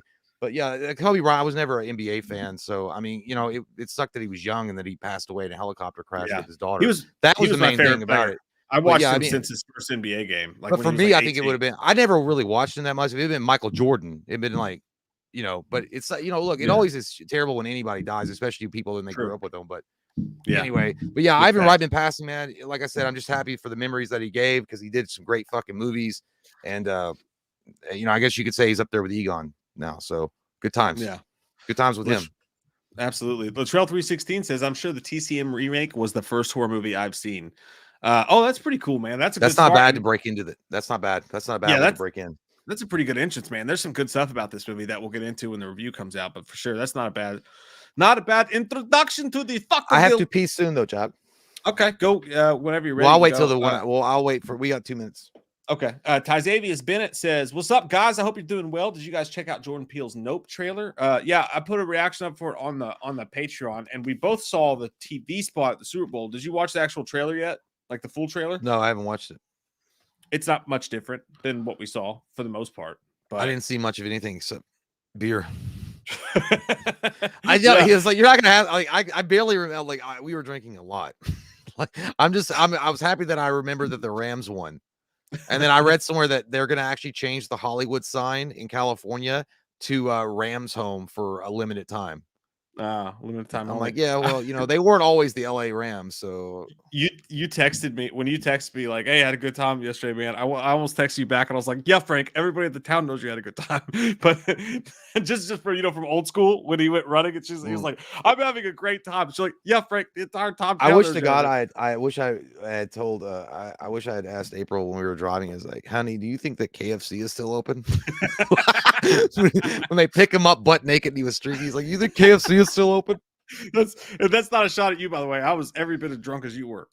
The entire time. The only I knocked his trash can down, but that wasn't because of drunkenness. Like that fucking trash can had a vendetta against me and came out of nowhere. That was early in the night. Yeah, I know. I wasn't even drunk yet, but that trash can, I felt like it grew legs and moved to get in front of my fucking legs. You were all worried about it too. Like, guys, Jay walked out in the living room where everybody was at the party because everybody heard it. He was like, "I'm not drunk. All right, I knocked over that trash can out of pure inconvenience." Because your friend, because your neighbor was over there. I didn't want to be like, I think your friend is a little bit sauced up. I didn't want, like you do something stupid and like it's really loud and everybody hears it and you have to feel like you have to address it right away before the rumors start. You have to get ahead of the bad press, and that's what I felt like I was doing because I didn't want everybody to be looking at each other like, "God, he's had too much sauce tonight." It's like, I know he's your friend, but Jesus, dude. Oh, we had a great time. I'm having a great time. Like, you need to tell him to go home or like calm down or something. And then you come out there all awkward, be like, "Hey man, let's drink a little bit. Hey, I'm not trying to say anything, but maybe you should go home and sleep." What are you saying? You don't be in your fucking house at your fucking party? What the fuck? That's bleeding. Exactly the response I would give too. We have something in your toe? I'm bleeding. I have no idea. I just scratched something off my leg and it's like, yeah, it's called you scratch a scab off. I didn't scab anything. Dad, you might have done it. Bed bugs. All right, you gonna go pee pee? Mm-hmm. Pinky gotta go pee pee. I'll be back. In the saddle again. Haley Fitzgerald says, "I know crossovers can be bad sometimes, but what about a movie where Ash Williams faces off with Jason at Crystal Lake? Might be a fun movie." We did a script review a long time ago, Anthony, where it was not just that; it was Ash versus Freddy versus Jason, and we went through the entire thing about everything that happened with it. And Ash is actually the one character that I would agree with you, and Jay would too, that if you're going to do a crossover, he's the perfect guy because he's not truly, it'd be like James Bond versus Jason, not Michael versus Jason. It's not technically so much of a crossover because he's human and he's a very clear, easy to root for good guy. You know what I mean? So I think Ash crossing over was a genius take when it was an option, with any of these franchises. If you put Ash in there, you're fucking golden. Like, I think that would have been amazing to see. Only problem is, how do you actually have somebody win? Because you're not going to have him kill Jason or Freddy or anybody, right? And they're not going to kill Ash. So really, the whole time you're watching it, you're going to be waiting for a cop out, I feel like. But no, it'd be cool to see, man. It would be cool. It'd be like Die Hard, like John McClane type shit. A human being versus one of these unstoppable horror icons is beautiful, even though he's a little bit more of a human being. But you know what I mean. Booster Seat says, "I just realized the Batman went from R-rated horror type film to a 3-hour PG-13 love story. I kind of want to refund the tickets I bought." Oh man. Fuck. You know what though? Like, you're not all that wrong. The way the trailers looked, they looked like they were R-rated movies. It was for an R-rated movie. Like, it really did. And like the dark feel and everything that you're hearing people say about it, it felt like it was going to be a for sure R-rated movie. I was shocked, I think, to hear it was going to be PG-13. Now, that doesn't mean it's going to be a bad movie. It's not going to mean it doesn't mean it's not going to be dark. It just means you're not going to get a lot of fucks and shit like that and a lot of gore or anything. But I would have felt more confident if it was R-rated. And I would have felt more confident as well if we weren't doing so much concentration on Catwoman, who, of all the Batman's rogue gallery, has just been overdone to death, I feel like. Michelle Pfeiffer crushed it in Batman Returns, and it's been done shittily several times. Nothing against Halle Berry, but that movie was a turd in the toilet. And then they half-ass even tried to make Catwoman didn't even really make Catwoman in Nolan's films. So, yeah, I understand what you're saying. I'm very excited for the movie. And I think it's going to be great. I may not have the excitement that my buddy Courtney does for it, but I think it's going to be an amazing movie, and I'm looking forward to it. But you're right, though. I mean, you got good points. You just fucking do. And there's not. So someone, I was scrolling by, and someone said True Romance, and you're fucking on, dude. That's one of my favorite movies of all time. True Romance is great. You're so cool. Orlando Slasher 1978 says, having a rough work week. Could I get some Dr. Loomis motivation to get me to Friday? Cheers. I will mark that, my friend, and I will go back when Jay comes back and grab that for you. Thank you, Mercurio80. I know we're a bit behind, but he says the dude in Reacher's name is Alan Rickman. Not Alan Rickman. Alan Rickton. And he was Aquaman in Smallville. He was also in Blue Mountain State, by the way. But trust me, don't judge him on that. He was the wild dude in Blue Mountain State. Completely different character, completely different looking and acting human being. It's amazing what that dude's done with his career for sure. They call me Stamps. Thanks, buddy. He says, since X-Men were used as a commentary on racism in the 60s, and the MCU will be bringing in mutants through the multiverse, do you think they'll use X-Men as commentary on immigration? Damn, Anthony. Damn. That is going to be a horrible thing to live through. When they take the X-Men and they do what the X-Men just do, which is they are commentary on politics. That's what they are. That's what they were made for, to combat racism, to all this stuff like that. That's what Stan Lee made them for. That's at the heart of what they do. But in today's climate, man, when they release these X-Men movies, and I'm not really sure how the last ones got away with it, but you just know that the woke police on both sides are going to come out. You know, either they're not going to do enough wokeness for some people, or they're not, or they're going to do any tiny thing and everybody's going to be like, woke, it's too fucking woke. You know, like you can't win with this climate, and X-Men is going to be a dangerous place for them, no matter what they do, especially if, like you said, they go for immigration.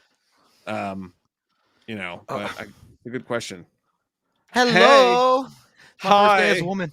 I'm already getting hot flashes. Hey, all right, I'm going to go pee. Orlando Slasher 1978 super chatted and says he's having a rough work week.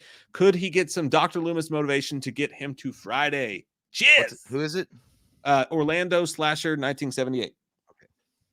Okay. Yes, Orlando Slasher 1978. It's a stupid name, but I'm not going to blame you for it. You had a bad day. Okay, we'll sing you a song about it. It's called life. Sometimes you're going to have bad days. Sometimes you're going to have good days. Sometimes you're going to have in-between days. But guess what? Life moves on. This is the golden rule. You want to keep your house? You want to keep your apartment? Get your ass to Friday and get paid. Get it done. Save your moaning and whining for the weekend. And then you can drown yourself in a bottle of bourbon. And fuck it. That's your motivation. Pay your bills. Get on with your life. Everyone has bad days. Pussies say, no way. Not for me today. I'm just going to sit here and cry in my Snuggie and have hot cocoa and watch Footloose. Well, I call you a pussy if you do that. Get your ass up in the morning and go to work. Enough of that shit. Anyway, I hope you have a better week. Yeah, I do. Hope you have a better week, sir. Orlando Bloom 78 Slasher Pant.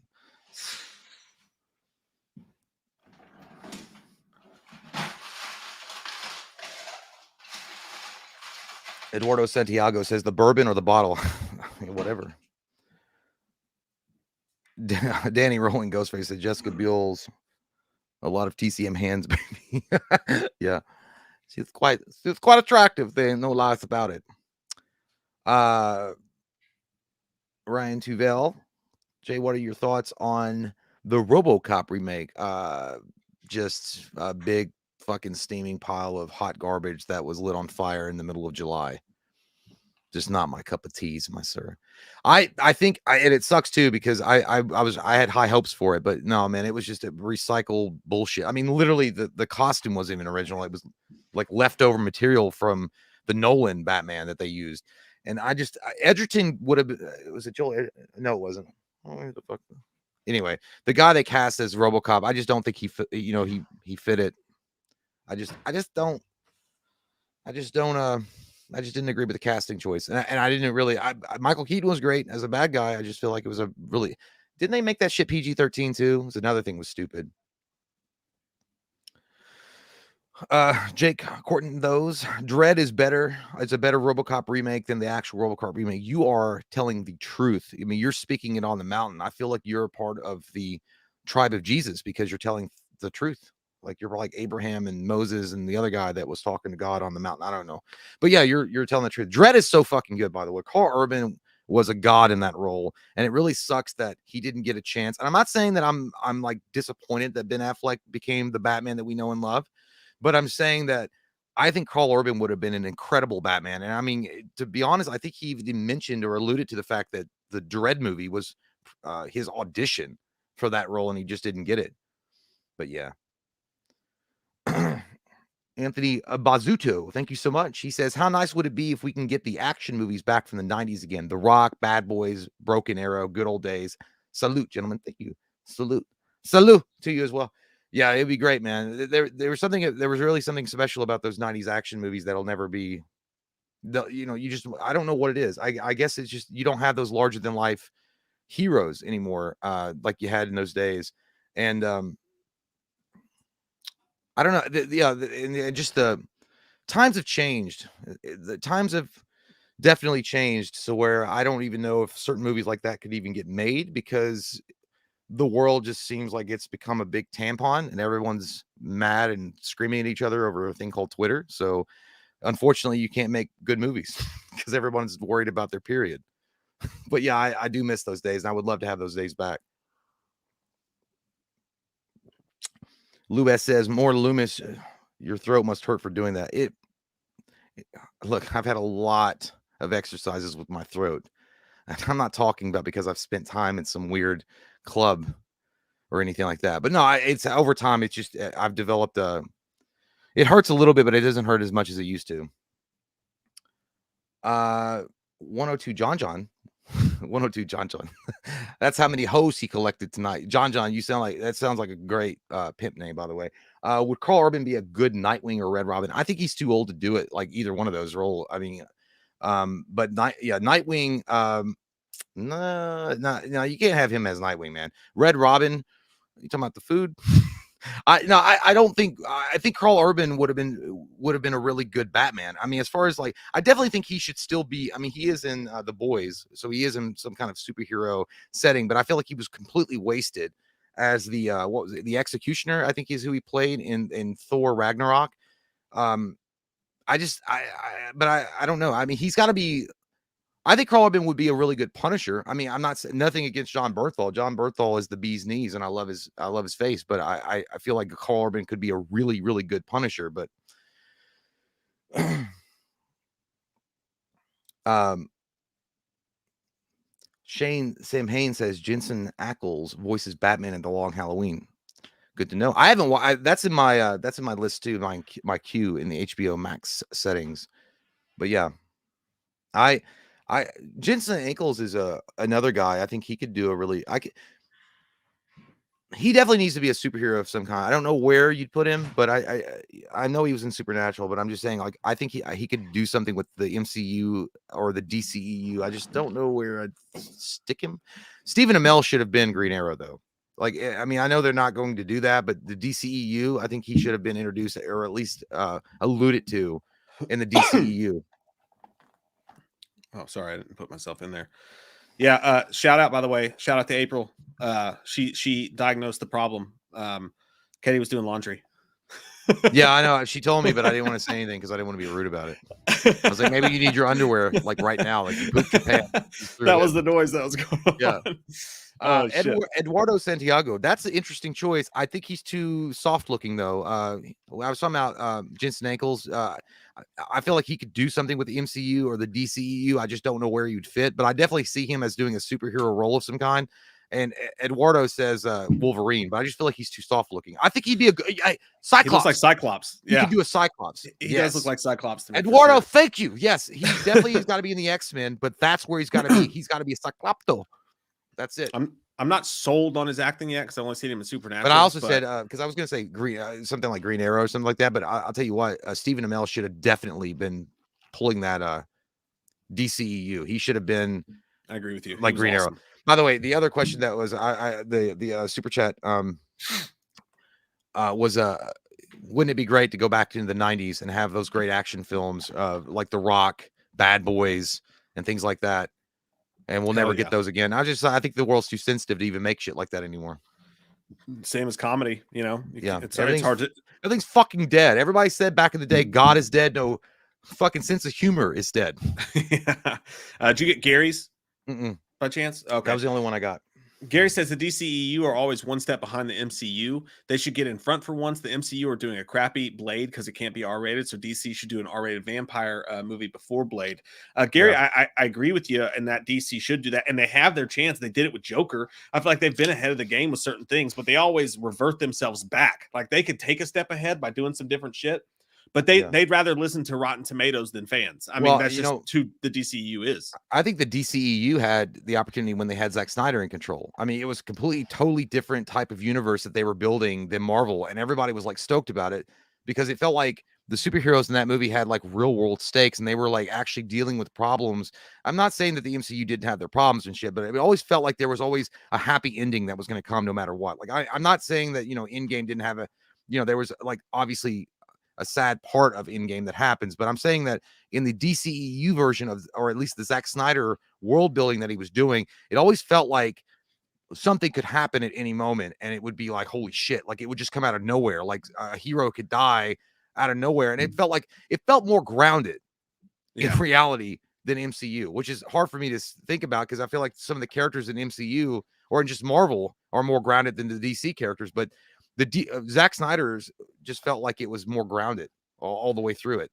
Yeah, I agree with you, man. And by the way, if you guys hear me like heavy breathing on here, I'm not dying, I promise. At least I don't think I am. I just I don't know about you, but my fucking nose is so goddamn congested. Like I can't get any air into my nose at all right now. So I'm like, I'm in the middle of a sentence, I'm like, you have to do 3 lines at a time rather than 6. If you do 6, it's always going to clog up a nostril. That cocaine will get you. It'll get you. Have you been congested at all with this dry ass fucking air? I mean, I think a couple of days ago, but then I think it was fine. Shit's stupid, man. Eduardo Santiago, thanks, buddies. Mike J, you guys think Marvel has the balls to give us a House of X and Powers of X films? They're the most current X-Men storylines. Must read. No. Well, House of X may not okay. Well, if they give you either one of those storylines, because those storylines are dark as shit, I feel like it's going to be watered down. And it's going to be Disney-fied, and it's not going to be what you like. Even when they did, and again, I enjoyed the What If on Disney Plus. I thought they did a pretty good job with What If. It was an animated show, but even with the zombie universe, the Marvel zombies, they watered it the fuck. I mean, it still wasn't as like violent and grotesque as it should have been, and not perverted in the way that that there's no boobies or weird shit like that. It's not a Rob Zombie fantasy, but perverted in the fact that these were heroes and now they're eating people. Like it's like perverse fantasy. Like in the comic books, it's a lot darker. So I feel like if they don't have the balls to do it in the way that it should be done. Yeah, I would agree with that. I'm not sure exactly what those storylines are, but I completely agree with every word. House of X is well, dude, it's you can watch it. You can actually read it on free. There's a website called freecomicsonline.com. Oh, good shit. The high seas we shall sail into the darkness. Well, no, I don't think it's pirated. Oh, it's just okay. It might. I had the Marvel thing for a while where you could read all the comics, but I that shit's expensive though. Yeah. I got so many fucking things I already pay for. Ben Wolf, thanks, buddy. That's a sweet super chat. Appreciate that. It says, do you think Nightmare on Elm Street franchise can live on without Robert Englund? Friday the 13th had 10 plus actors for Jason. Halloween had 10 plus actors for Michael, but Nightmare on Elm Street had 2 Freddys and failed on the second one, the remake. I think so. I think absolutely. Yeah, I feel like if you don't fucking CGI the fucking mask and he looks like a goddamn burnt weasel, I think you can do a really good job with that. And the fact that Jackie R. Haley wasn't a bad, it wasn't even remotely that he was a bad Freddy Krueger. The situation was the writing was terrible, the script was bad, and the release was, even according to Robert Englund, the release was bad timing because they had just released the DVD or Blu-ray set of Robert Englund, and then they released that movie. So everybody that had never seen or heard of Nightmare on Elm Street got introduced to Robert Englund's not Freddy Krueger rather than Jackie Earle Haley. The other thing is, we've already mentioned this. Kevin Bacon would be a great fucking Freddy Krueger, 100% wonderful actor, and he could pull it off at this stage in his career. He's an older guy. I'm not saying he's ugly or anything, but he's got the same kind of like sunken look to his face that he could pull it off. I don't know, like he could do the Robert Englund kind of look, and as long as you kept it practical on the effects and the makeup. Yeah, and I just don't think, I'm just not one of those guys that's like, you can't do it without Robert Englund. I think that, and I respect people that believe that, but I just don't. Like, I think that yeah, I'm trying to say this without throwing shade at Robert Englund, but Robert Englund was perfect as Freddy Krueger, and he did an amazing job, and he brought that character to life. But it's not like, with all the great and amazing actors that we have out there, none of them could do the things that Robert Englund could do. They just simply could, and Jackie Earle Haley wasn't even that bad. It was everything else about that film. So I think absolutely we don't need him to come back. It's fine if he does, but I'd rather them start it with someone younger who could do a series rather than just one film. I feel like Jackie Earle Haley is an awesome actor. I just feel like the script was just fucking awful. I mean, and there were some good moments in that movie, like the him coming in and out of existence in the pharmacy was awesome. Like there was a lot of good shit they could have built up on that, but then it got all fucking dumb. And it's like, hey, let's get that little bastard kid from Smallville that played the Flash for one time and have him be the main hero. What? Yeah. Even I kind of like that guy. I'm just saying, like, that's fun. Oh, is it Kyle? It was the dude that was in Scream, I think. Was the dude with the beanie in the movie? Yeah, that kid. Yeah, I liked him. Kyle Gallner. I thought. I think he's a fine actor. I was like, yeah, but he's supposed to be like who I'm. Nah, I'm good. Gary says the end of Fast 7 got me because I wasn't expecting it. I was like, damn it, you fuckers, you got me. A grown man crying like a baby in the cinemas. That must have been when they did the Paul Walker tribute. Oh yeah, where I think they're splitting and Vin Diesel's going one way, and then yeah, and I'm not a Fast fan, but I did appreciate that. That was a thing for sure. Ernie Bird, the stoner, thanks, buddy. He says Dylan O'Brien as Nightwing or Punisher or in any hero. Dylan O'Brien. Let me look up on my phone real quick. Who is Dylan O'Brien? He was the kid in Wallflowers, I think. The main guy? Yeah. Oh yeah, I know that kid. Dylan O'Brien. It's a little smallish. For being what was the Nightwing makes sense, but Punisher I would not go for at all. He's too he's not. I said my pick would before, if Bernthal hadn't, he's doing an incredible job. I would pick Carl Urban. Dylan O'Brien would be a good Nightwing. I could see him being Nightwing. I think Joseph Gordon-Levitt would have been a good Nightwing if they'd gone the full frontal nudity and made him actually like Robin. Oh yeah, that would have been dope as shit for sure. Austin says, "What's your favorite vampire murder scene? If it's anything but the ballroom blitz from Bordello of Blood, you're wrong." Do you like that movie? I mean, I like Dennis Miller, but not. But I mean, that movie. Don't worry about that little guy. It really sucked for me because Demon Knight came out and then Bordello of Blood. I was like, oh, it's gonna be like Demon Knight. It's like, no, it's not. I don't know. There's so many. My favorite. Well, I'll tell you what. The one that always pops into my mind as far as a death scene in a vampire movie that I think is fucking incredible. It's so graphic and it's so cool because it comes out of nowhere. Is in John Carpenter's Vampires, when that dude, that the vampire hunter opens the motel door and the master vampire sticks his hand in his gut and then slices him all the way up to his face, and then he just peels open, and then that's his entrance into the motel room to fucking slice some ass. Like, dude, that was like fucking brutal. And then he just kills everybody in the hotel room but that scene where literally he sticks his fucking hand into that guy's gut and then it goes all the way up and his body just peels open like an onion. Yeah, that's a good one. I'm having a hard time thinking of any, so I'm going to go with a weird one. I'm going to go with, because technically he is a vampire. The pizza dude, the Jabba the Hutt type dude in Blade, when they burned him with the flashlight. Yeah, that was Pearl. Sick. Yeah, that was sick, right? And he's a vampire. I mean, technically, we ain't exactly the bunch of dimes. I love that one for sure. That was good. Sean Davis, thanks, buddy. He says, I've not worn pants in 3 days. Freedom! All right. I could go I could go shopping in Jay's bedroom. I want the ED-209, the Shield, and some of those action figures. Hashtag pants. Nope. You bring your assless chaps over here, sir. We'll talk about it. Bring that roll. Yeah. I do my money dance. Even though I know you're coming. I know you'd be coming because I could smell. You haven't changed your pants in 3 days, sir. I can smell you coming. Ernie Bird the Stoner says Red Hulk Thunderbolts rated R Marvel.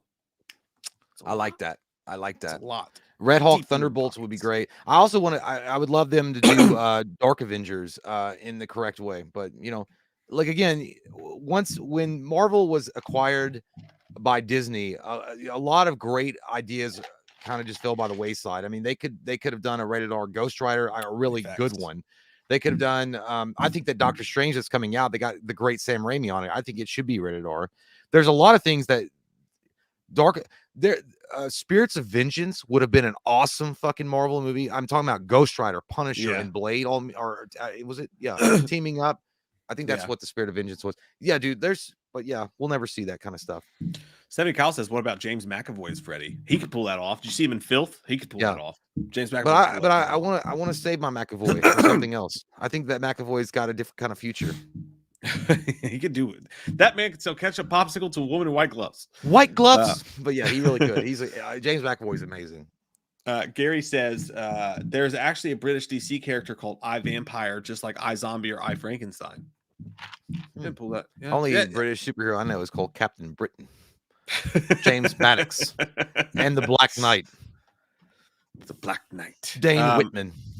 Blazing Star 25 says, "Hey guys, what's your favorite Leatherface mask?" That's a great question. I got to go with the OG because it's the freakiest one for me. But and we're about to review that, but the 2003 one's pretty fucking great. You know? Yeah, the 2003 one's good. I would just say the 1973 one because I mean, Leatherface mask is just like it's people's skin because it changes all the time, so it's hard to nail one down. It could be the friend. The dude's face when he puts on her friend's face in 2003 and he looks at him, he's like, oh. You know who he looked like in that scene, dude? He looked like Sylvester Stallone.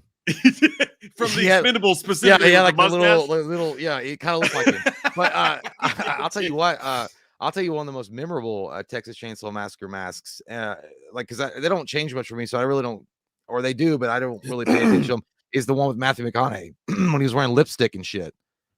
That's what I was going to say. I was going to give a shout out to The Next Generation. Yeah, dude, I actually love that movie. Like, I have a blast with it. Like, I told April I had to go back and watch it because I might like it. I don't know. I think, dude, Matthew McConaughey just is wild. No, I liked him in it, but I just don't know if I'll, because the whole thing is all so fucking weird. I loved Leatherface in it, dude, because Leatherface, the first half of the movie sucks balls. It's just a shitty horror movie. The second half is fun, though. But Leatherface is great because he has 3 different masks in that movie. He shows up the first time and he looks like Mick Foley.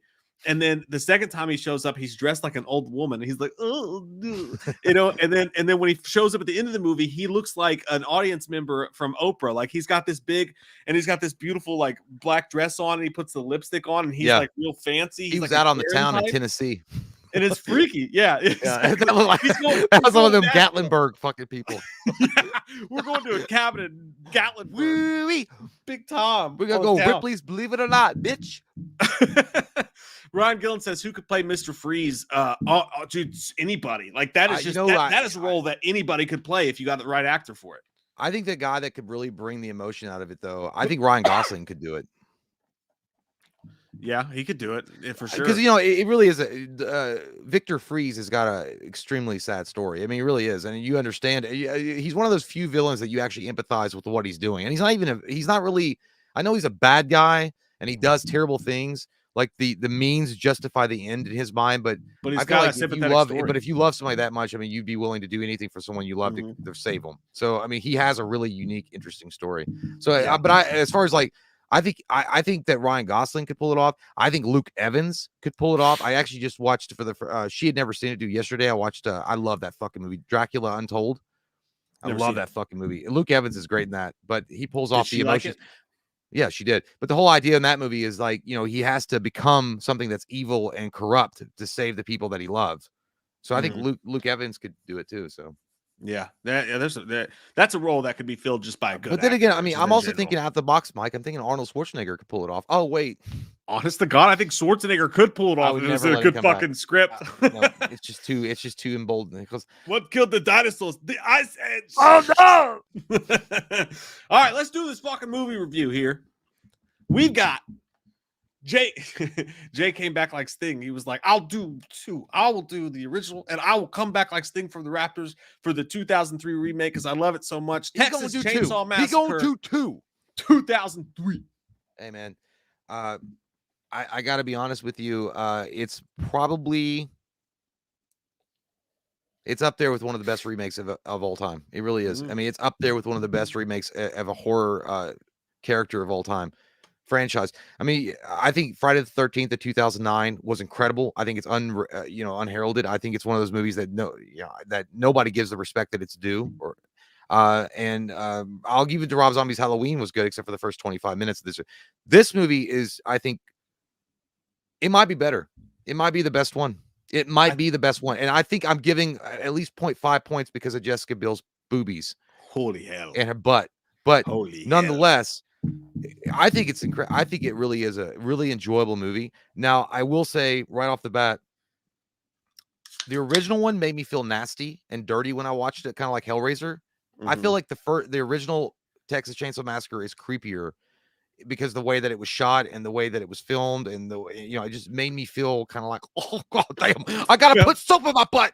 It felt like it was really happening. Yeah, but this one, while it didn't make me feel as nasty and more grossed out as I felt after watching the original one, this one still is a very enjoyable, cleaned up. I know it's hard to say because there's a lot more grossness in this, but a lot more cleaned up version of Texas, more of a popcorn Texas Chainsaw Massacre, but still fun and it's still exciting. Yeah, you know what they did with this, dude? They took that movie and like that original movie, which was exactly what you said. It was disconcerting. It made you feel disgusting. It was an awful place to spend. I was having sex with my ex again.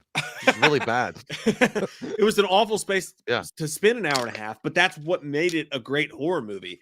And they took all that and they took it and they it's what a remake really should be. Like they took all that and they made it a watchable horror movie that didn't make you feel like you really, really, really needed a shower, but you might need a shower after you watched it. And they made it pretty and they made it beautiful, and they took out some of the bad stuff. I mean, it's everything a remake should be. And we did the Friday Night Fights when we did the best 2000s horror remake, and it won, and it should have won. I love the Friday the 13th 2009 reboot as well. By the way, same director, Marcus Nispel. Yeah, and this was his first one. Yeah, and it's crazy, dude. Like, let's look at this dude's filmography. The guy, let's look. Oh, damn, he's done a fucking bunch. He's a music video guy. That's what Roger Ebert was. Well, he didn't make fun of him, but he was like, this guy's known for his music videos, not his filmmaking ability. But that's what Platinum Dunes did, and sometimes it worked, and sometimes it didn't. They had a very like a regimen style way of making these movies. Nightmare on Elm Street. Ironically, the guy who did the Nightmare on Elm Street remake is the same dude who directed the Blink-182 Stay Together for the Kids video.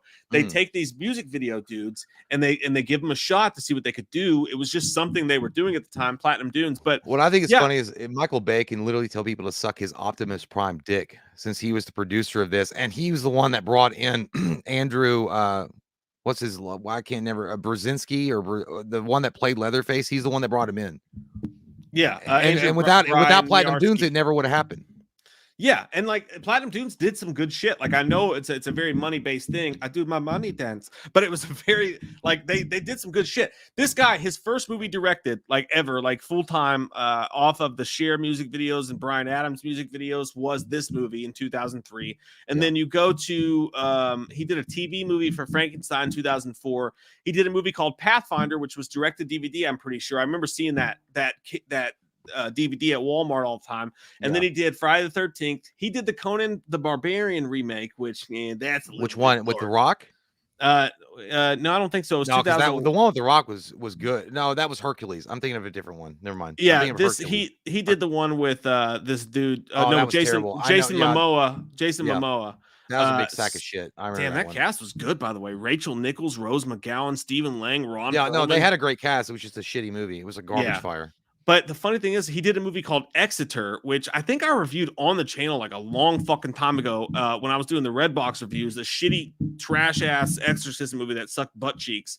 That felt kind of like a Rob Zombie horror movie. But anyways, he hasn't directed a movie since 2015. Like, Well, and what's also interesting is the writer of the movie. This was his first professional movie he ever wrote. yeah, the screenwriter. like, and like they did a good job. Like, you know what I mean? But it's just the whole Platinum Dunes era is just wild, dude. Because they did a good job. Like the Amityville Horror remake was good. Like they did a good job. Well, that's the guy that wrote this movie wrote the Amityville Horror remake.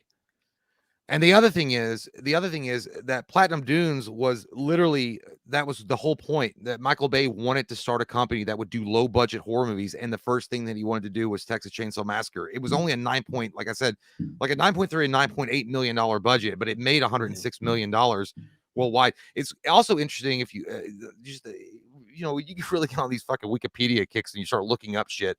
Yeah. The one thing that was weird is that they originally hired Toby Hooper to come in to write the fucking movie, and then for whatever reason it fell apart and he wouldn't do it. But they did. He was supposed to have something to do with several of the movies and backed out at the end. Yeah, but they did keep the original cinematographer from the movie, from the first Texas Chainsaw Massacre. They kept that guy. He was the one that did the cinematography for the first one. And he said, people asked him, why didn't you do it in the same way? And he's like, I'd already done that before. So I didn't want to, and the director was reflecting this. They didn't want to make a shot for shot exact same movie as the original TCM in 73. So they wanted to do their own unique storytelling visual of it. And they did a good job. And that's what I like about it, because if you want to go back and look at like a turd that tried to do it shot for shot with Psycho with Vince Vaughn, literally the same fucking movie. Pointless. And that's why nobody liked it. Yeah. And some good stuff from the chat here too, by the way. Tom Ungurian says, I'd put the Hills Have Eyes remake up there. That was fire. That shit was fucked up. That Hills Have Eyes remake was gnarly. And I love this era of horror films where they would release these nasty, mean, gnarly horror films, and then you would get the DVD. I think everybody remembers this if we were alive then. Like, you get the DVD that was like the unrated version of the Hills Have Eyes or Texas Chainsaw Massacre. Super unrated version. If you touch this box, you'll bleed. Yeah, it's an unheralded, underappreciated time in horror. Like, we had the Scream time, and then I think we had the 2000s where it was these remakes and these, like, let's get mean again with horror. And also, who the fuck's that? Mark Dorman said Michael Bay was a music video director, so maybe that's why he wants to give these music video director shots, because he owns Platinum Dunes, for those that don't know.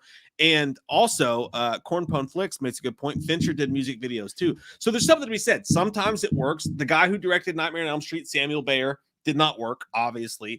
But with Marcus Nispel, it did work. This is a great fucking horror movie, dude. By the way, if I'm saying, because I think JT Custom says 1974. Okay, so TCM, the original, is 74. I was off by a year. But okay, so 74 instead of 73. But the only reason why I'm saying 74 is because I read the Roger Ebert movie review, and it was like January 74. So I thought the movie came out in 73. Either way, not that big of a deal.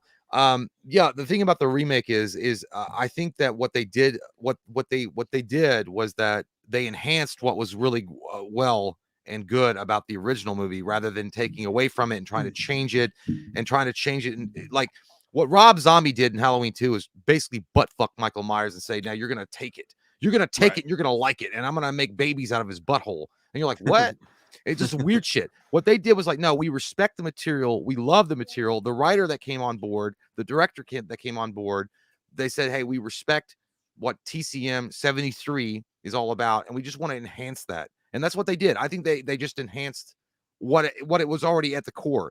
What Roger Ebert had a problem with, based on his 2 reviews, because he praised 2 out of 4 stars the original 73 TCM, is that it was a good, very visceral type of movie that no one had really seen before, and kind of made you feel uncomfortable, and it was terrifying.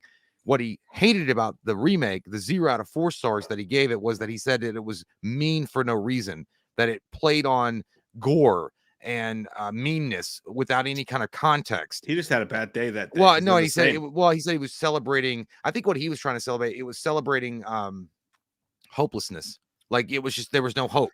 I was like, well, I mean, Yeah. did we watch 2 different movies though? Because TCM 73 was pretty hopeless It too. was the same I thing. mean, she Yeah. lost all of her fucking friends, and she's like wacko now Yeah. when she's on the back of the truck, being like, "I'm gonna be a John Deere supermodel one day." Yeah. Like Same that's thing.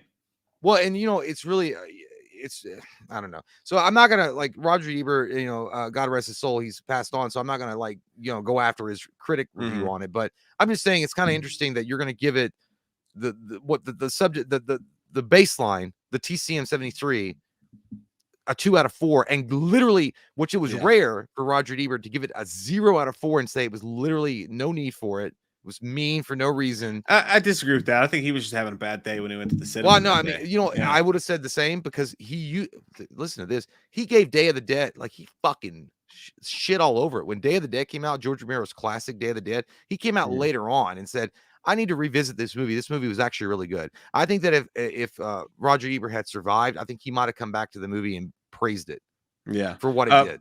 Blu-ray Addict said it right. He said Ebert could be harsh on horror films, and he could. He would have those times where he would be really harsh on horror films. But this film in itself, like, what I appreciate the most out of this movie is 2 things. Number one, they took away, like, I love the original Texas Chainsaw Massacre film. It's not a great space. It's not a great time to spend watching that movie, but No. it has its place in horror because you go back and you watch that movie and you are scared. You don't feel comfortable. It's everything a horror movie technically, if people look at horror movies in a certain light, it's everything a horror movie is supposed to be with Texas Chainsaw Massacre. But with this movie, what they did was they my 2 favorite things is they focused on Leatherface a little bit. And like none of these movies, and I'm halfway through the franchise right now, none of these movies did that. Like they all wanted to go, oh, we got to do the family and we got to do the dinner table scene. This remake had the fucking balls to not do the dinner table, to not redo that same shit that these non-remakes, these sequels had done. Yeah, I think they were hyper aware of that. They did not want to recreate scenes. Yeah, and they did a great job of it. They did a couple of them. They did a couple of them with the door slam or the sledgehammer, like the right times. But I think they picked their spots really nicely. Yeah. And they took away the dinner table scene, and it's just the awful time you spent sitting at that dinner table watching her scream nonstop. We didn't have to do that. This time they replaced him with a fucking legendary actor, and R. Lee Embry as Sheriff Hoyt. Dude, I think he's better than the original. Scary. I think he's better than the original, and I know that's sacrilege and that's blasphemy for a lot of fans of TCM, but I do like R. Lee Embry a lot. I think he's an awesome actor, or he was an awesome actor. It was extremely underrated. He was great in Full Metal Jacket, and I feel like he fit this part perfectly. And it was weird because I was watching this with April, and she was like, I didn't really get scared, but it was kind of like she was frightened of him. I felt like he put more fear into people as that character than the original did in TCM 73. So I feel like for that reason alone, like I feel like he was just he was a perfect home run guy for the role. Perfect home run cast. He was also funny at times too. Yeah. He's like, go on, pick her up, shake him, bite you. She's deader than a goddamn doornail. That's pretty funny. He's like, pick that body up. He had saran wrap like Reynolds wrap, and he was like, I cut me a little fuel right there. Like, touch your titty. He's like, she's a little wet down there. What you boys do? At the same time, that was very Rob Zombie-ish, by the way. Dude, I was like, this is fucking Rob Zombie's family. Like there is no way that this is not. But yeah, dude, there's something about that movie I feel like is extremely special. And by the way, the guy that played Leatherface in this, reading about him a little bit, he was like, we just did Batman Returns. It's like, go dad, save yourself. Go dad, go. He was Chip. He was Chip from Batman Returns, which is so fucking crazy. It was Chip, and apparently he was friends with Michael Bay. Because they had worked, I didn't know this either, and I was like, "Holy shit!" I remember that he was Joe the Boxer in Pearl Harbor, which is who Cuba Gooding Jr. fought on the Navy ship. But he asked Michael, he's a big motherfucker too. He's got a big giant jaw. But he asked Michael Bay, he's like, "Hey, I'd love to be Leatherface." And Michael's like, "Yeah," but the guy that they hired originally got hospitalized and then got fired for fucking lying about his physical ability. So I guess he couldn't. He probably said, "I'm a stuntman, y'all." And then he did the first day of work and got a broken leg. He's like, "You're fired." So they hired this guy. They hired Andrew. He said he gained up to 300 pounds, and then they put a fat body suit on him, so he was weighing 420 pounds. And then he has a silicone mask on in 85-degree weather that he couldn't breathe through. Dude, Van Thomason just said he was also the metalhead in Any Given Sunday. I Yeah. remember that. He's the dude with the gigantic cock in Any Given Sunday, I think. Holy shit, that guy's got a weird career, and but that dude, I tell you what, he nailed it, man. Like, and it was a perfect cast, and big motherfucker. He's 6'5". And the time that movie came out, he got up to 300 pounds. He was 6'5" with 300 pounds. Then they put a fat suit on him, so he was 420 at 6'5". You'd have to be that big to carry that suit around. You're talking about 120-pound fucking fat suit running around chasing hot ass bitches like Jessica Biel. But you know, at the same time, he probably didn't have to worry about because his dick was leading him the entire time. But at the same time, it's crazy. But here's the thing: I do know there was some controversy with him. I didn't know all this, but I looked this up and I was like, between him shit. and Gunnar Hansen. Oh yeah, yeah, because apparently after Gunnar Hansen died, he said "boo hoo" on Facebook. But then when you find out what happened, he said that Gunnar Hansen had been talking shit on him at cons and stuff. And he's like, yeah, it sucks that he had pancreatic cancer because I never wished him dead. I didn't say I wanted him dead. I just said he could suck my nuts because of what he talked shit on me. That's what he was saying. But he said, yeah, it sucks that he had pancreatic cancer. He said, you guys can read into that how you want to read into it, because he said, when I said boo-hoo, I never hashtagged anybody. I never called anybody out, but you all have a nice day. So basically what he's saying is like, hey, man, I took over the role. I played Leatherface in the TCM 03 and then in TCM the beginning. And then apparently Gunnar Hansen, I don't know if this is true or I don't know, but had gone in when he was at cons because Gunnar Hansen redid he took the role back up later on and was talking shit on him.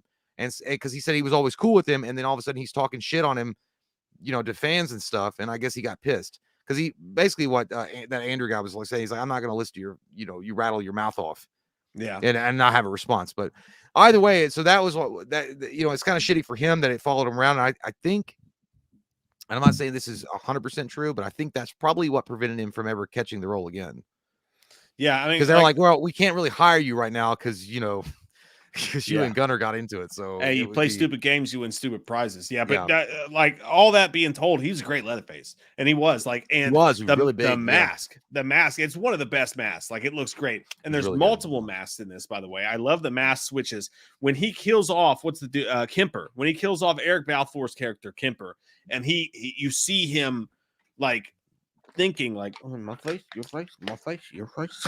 He puts his face on, and dude, when she looks at him and she's wondering where Kemper was, and he turns around and that like shit's falling around him, and like the camera zooms in. The cinematography in this film is fucking great. But that's the guy that did the original one that's responsible for all that. Yeah, and it's great. Like they did an amazing job. But when that camera zooms in on him and he's like, oh, yeah, that was fucking scary. Really good. Yeah, that was really fucking frightening. And I like nightmare material scary. That was amazing. I'm gonna change my battery on my camera and hope it doesn't fuck up this time. Okay, you do that. I like the part where he was sitting out in the hallway and he was listening to, I guess, his mother like talk shit on Jessica Biel and kind of argue with Arlie Emery his character, and he's just sitting out in the hallway like a kid, like he knows that. Like it felt like I remember those days, like when your mom had company over and you had just got your report card in the day before and you'd got a D or a couple Fs or something, and your mom was telling her friends about, oh, honey, I was just so upset. That boy got an F in gym, and all you got to do is run around, and he got an F in gym. He just sat there like lazy bones and didn't want to do nothing. Didn't even want to play basketball. And she's telling all of her friends about it, and you're like, fuck. The way that Leatherface was sitting out in the hallway like that, and like he's like, I gotta go in though. She's like, get in here. I was like, shit. Like I felt that was really funny, but I feel like what Andrew I'm literally gonna, I cannot remember his last name. It's Brian Niarski. I feel like what he did was he brought a different type of characterization to that character that really didn't have any before, much the same way as Kane Hodder did in New Blood. Like he brought a different type of I don't know, just the way that he moved and his eyes and the way that he presented himself.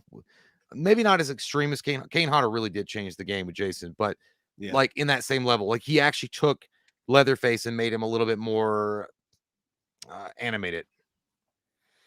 Yeah. And like, like he fucking nailed the role. Like, given whatever whatever he went through and all that shit was going on. He was a great Leatherface. And like, I think that this entire fucking movie it had some annoyances. It had some of those typical remakes that like, okay, this character's annoying and we got to get through this and blah, blah, blah.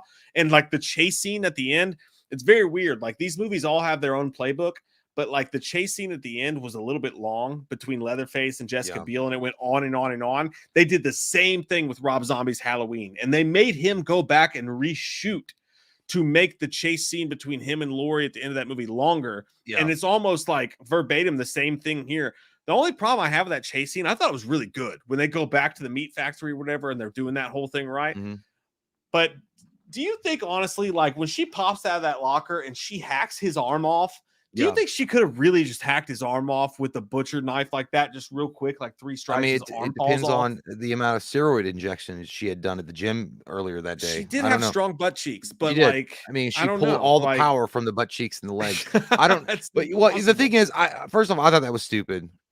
Yeah, she's not. You know, I'm not saying that you couldn't do that. I don't know. I've not really hacked someone's arm off with at the arm in at least 2 years, so I can't remember. But I do think it was kind of a stretch. But also, I don't like the whole baby thing to it. I know it's supposed to add the creepy element, but I just feel like it's. I was like, all right, I'm not saying like let's redo the exact ending because that was what they wanted to avoid. They did not want to do the exact same ending. And I appreciate and I get it. But there is something. Even Rob Zombie acknowledged that ending in some way when Michael wakes up at the end of Halloween, Rob Zombie's Halloween, and then you just see a splatter of blood. So like he looks like he was dead, and then he's not. So even he acknowledged, because in the original Halloween he gets shot 100 times and then falls off the balcony and then he disappears. In this one, it's kind of the same way in the remake of Rob Zombie's, where he looks like he's dead, but the difference is that she gets on top of him and then she has the gun to his face, and we don't know. I don't know, but I feel like in this one they could have done like I feel like cut out the baby thing, cut out some of the more drawn out chase, the meat packing plant, and you got a fucking winner chicken dinner. But cheers, other folks, than that, we're over 400. Only 400 people here at 9:51 p.m. Eastern. I just want all of you guys to know that each and every one of you have wonderful, wonderful faces, and I wish I could kiss them all. As long as you're of the age of 18 and older. I'm a licky. But yeah, so like, and that's what this movie is. So my favorite part though, of this entire movie though, apart from the zoom ins on Jessica Biel up and down, when like, I like that they not only do they put her in a wife beater and like tie her shirt together, but Leatherface throws her in a wet basement. Well, I like when she's running up the field toward the house, and they literally zoom in on her cakes. Yeah, that camera was like so close.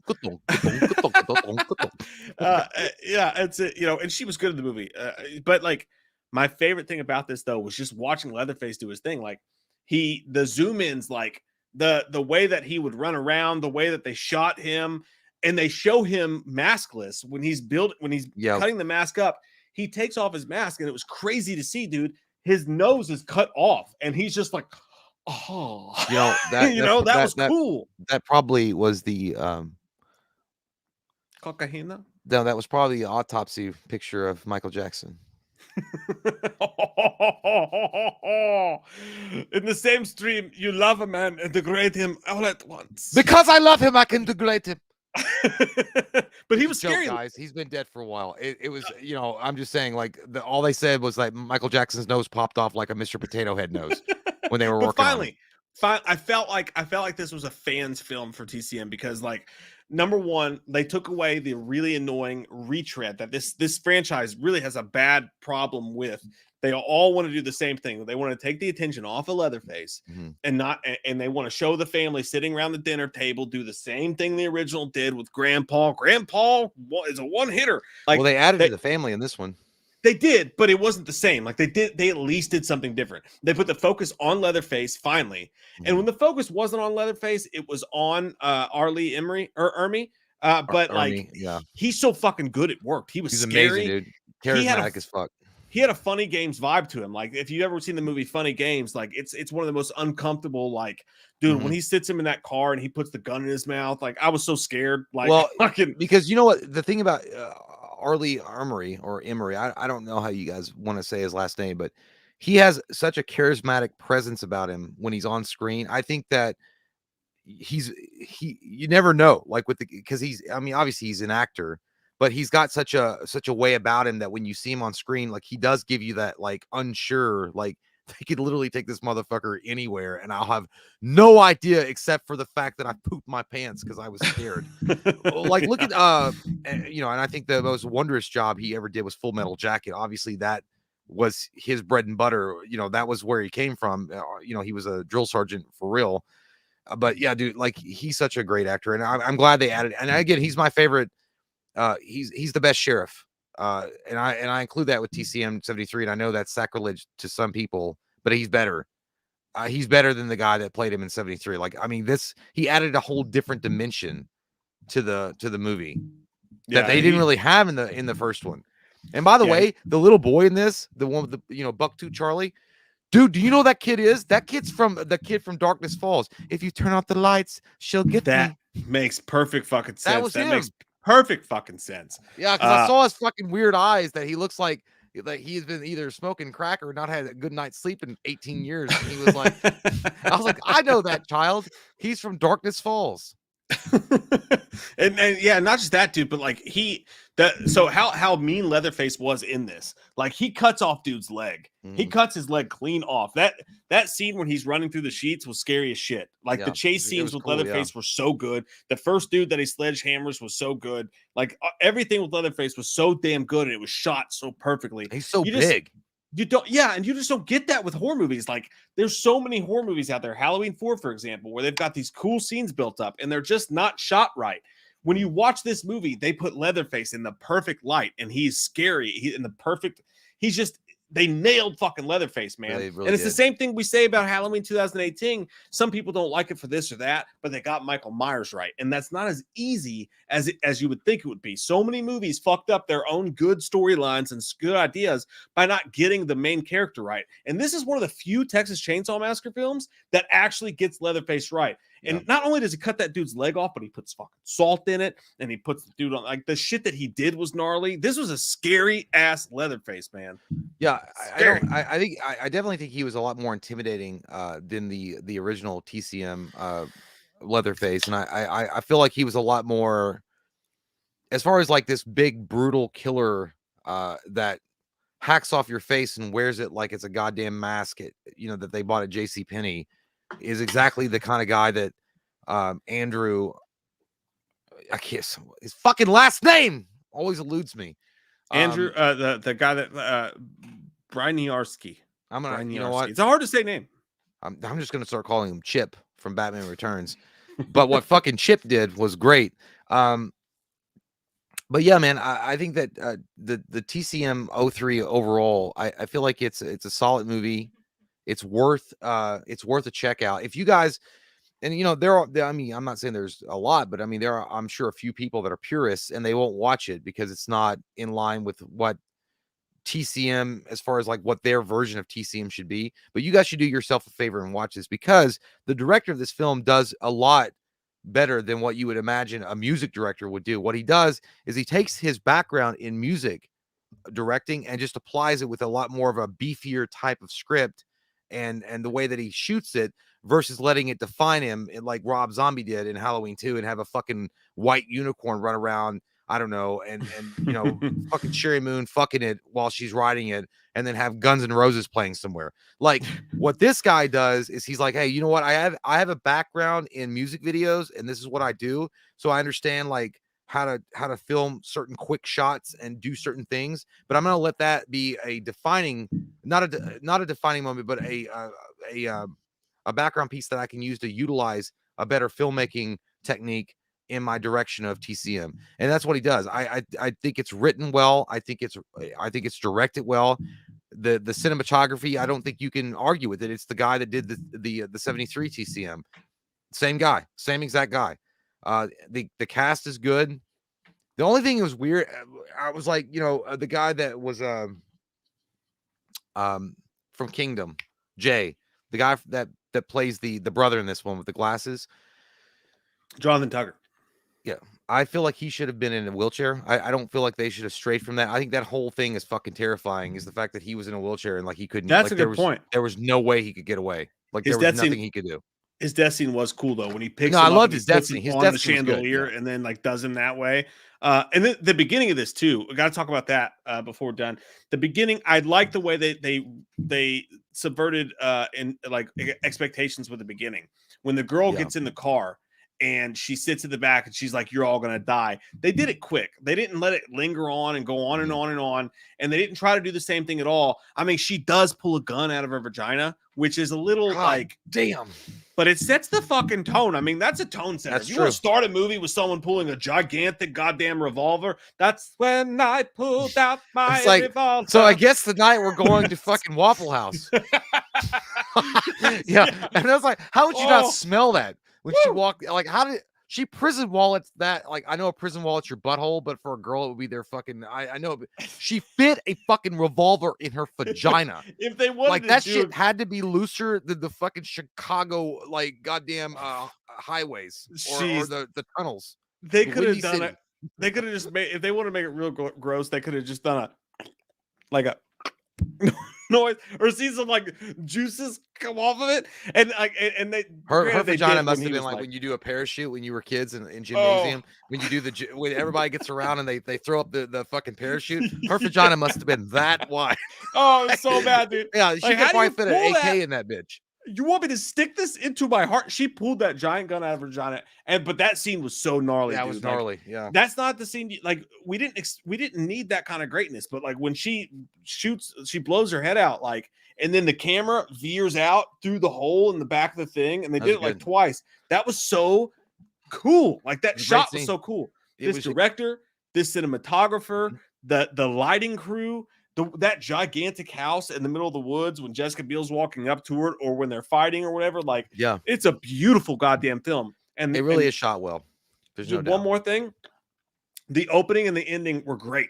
Where they had the police officers like, you see some nails and you see the scratches here. That was good. And then the way that they ended it was just a fucking chef's The only kiss, known dude. Footage of Leatherface, and he was like, and how fucking scary was it? Looks like dude? it looked like your dog when you're trying to take a picture of a dog, but it moves suddenly. It's like, and it's all blurry.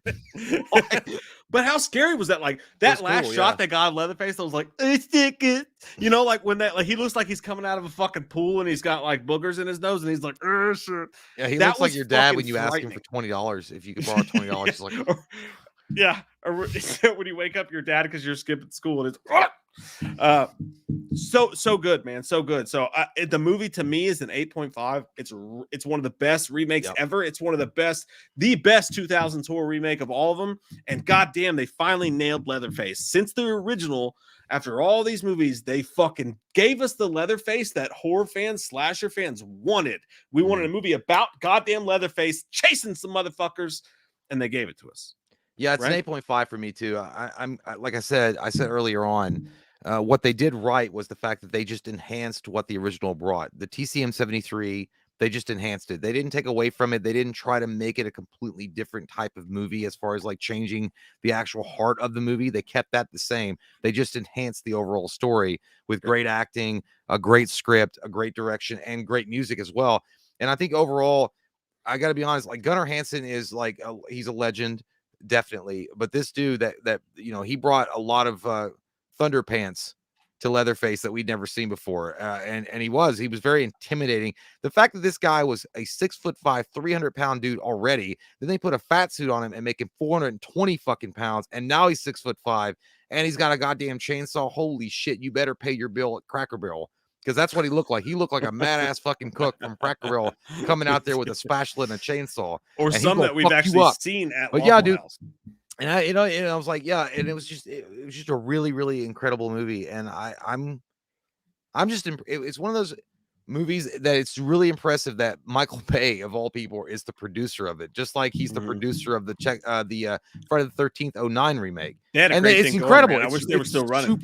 And so it's like, yeah, you could suck his Optimus Prime dick because he did a great job as far as producing these movies. Because I feel like what he did was, if you know, I know he's definitely had some type of voice in the production of the movie because he's a producer.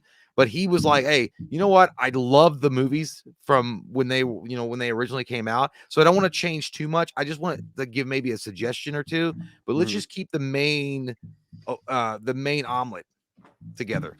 Like that's it. I mean, it's a great fucking movie, man. Like it's awesome.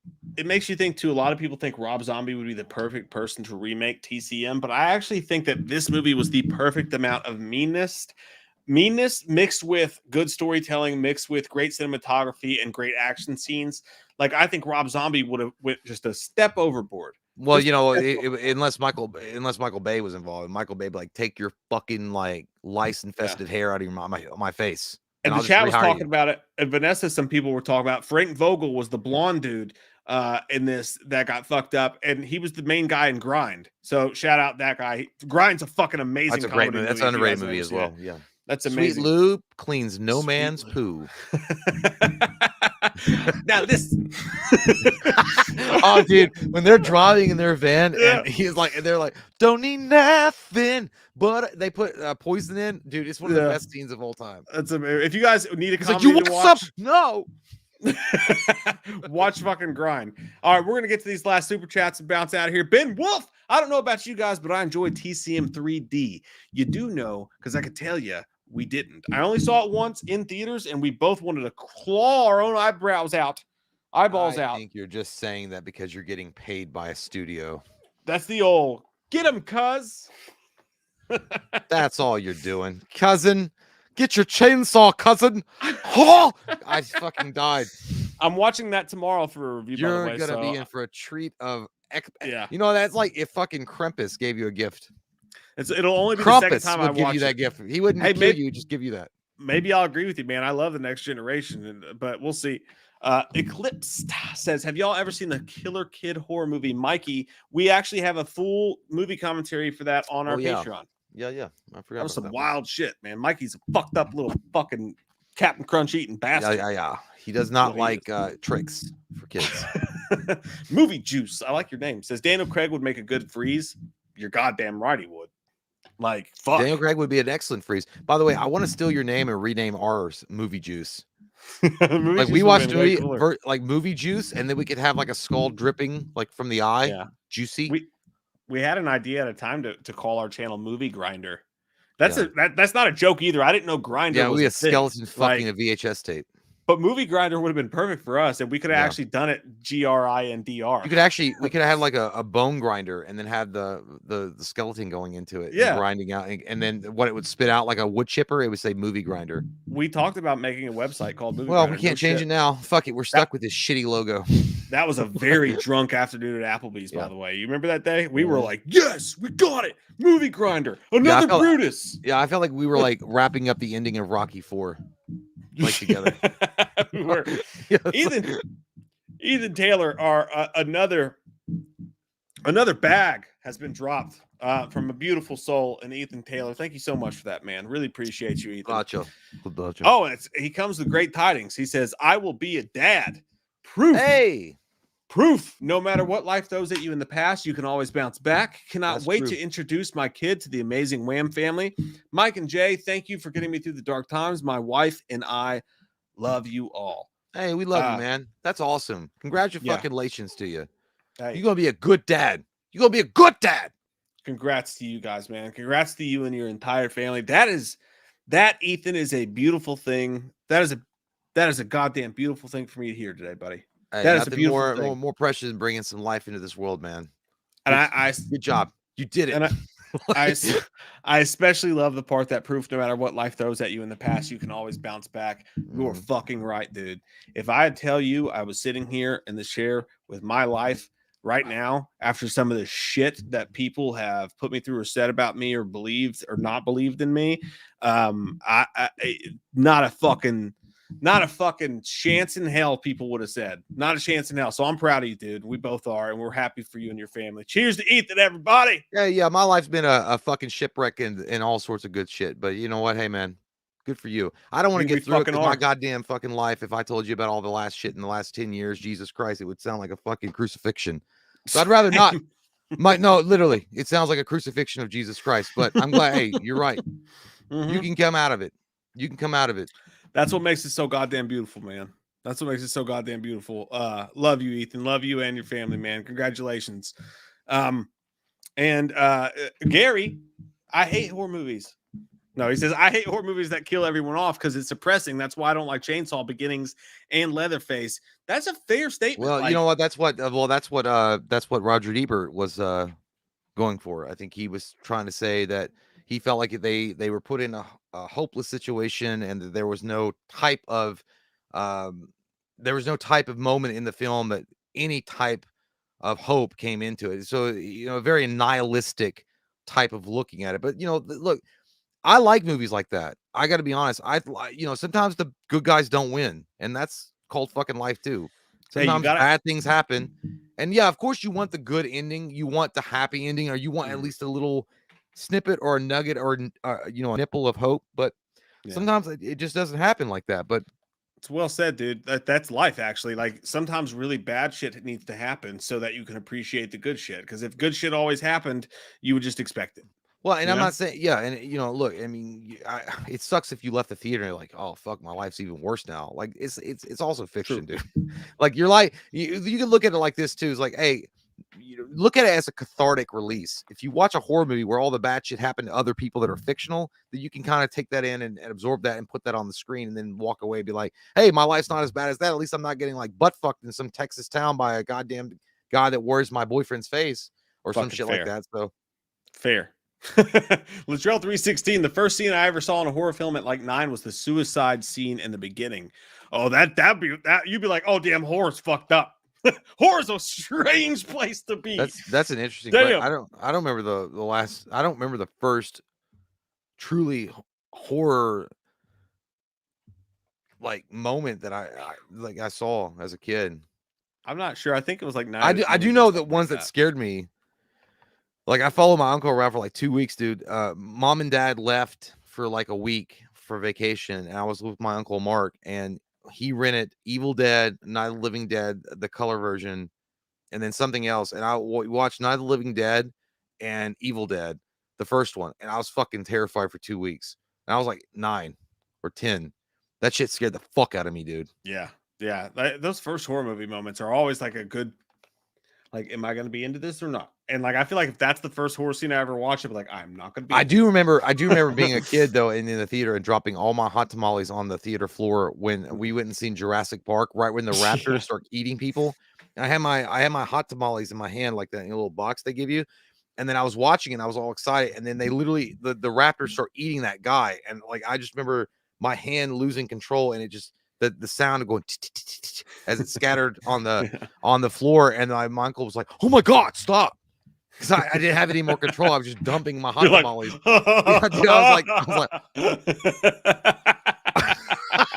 I was just fucking froze.